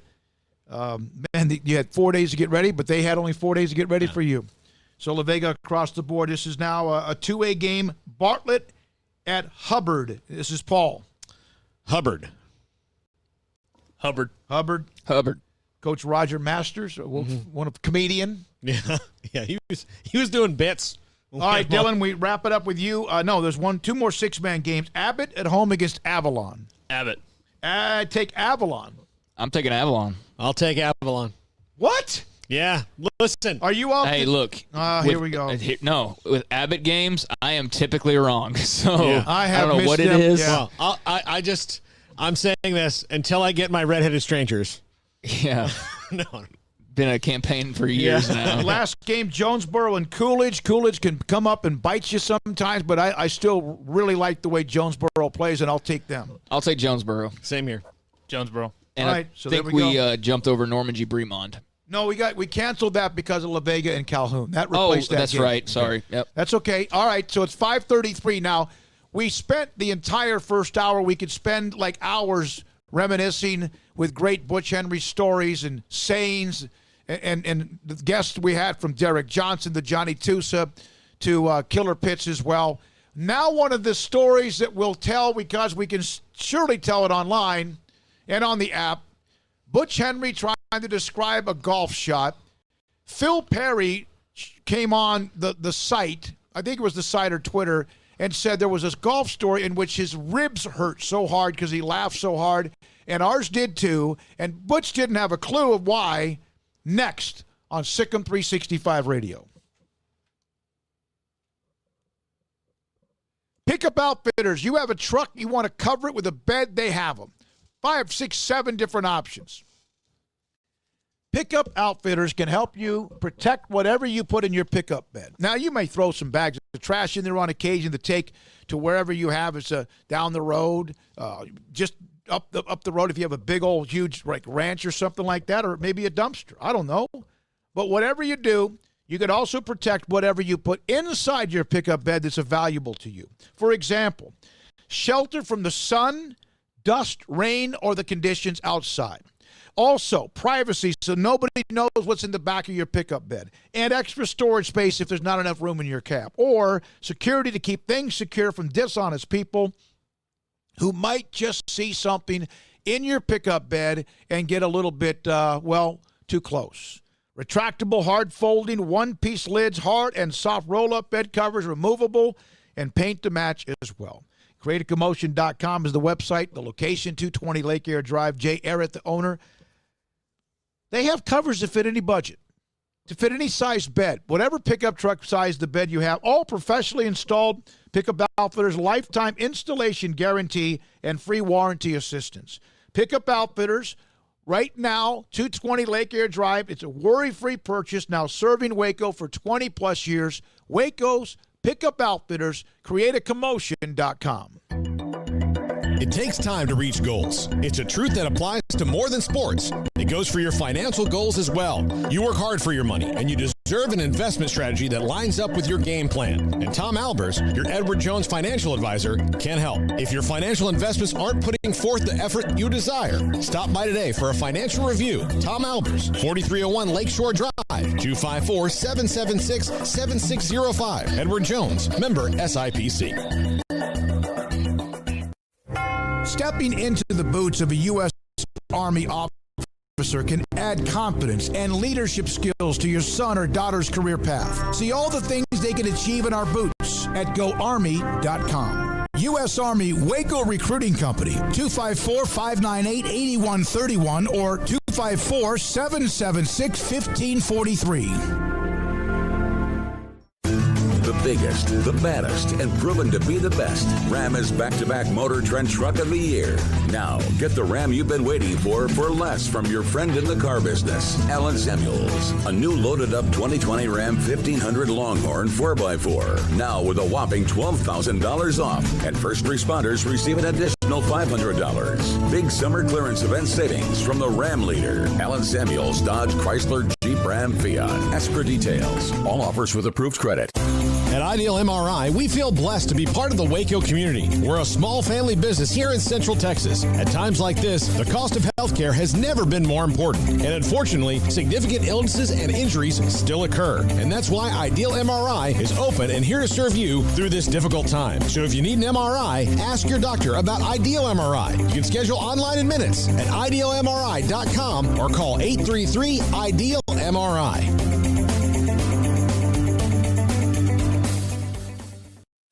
At Baylor University, students find their place to shine. They're faithful friends and inspirational leaders. They're championship teammates and independent thinkers.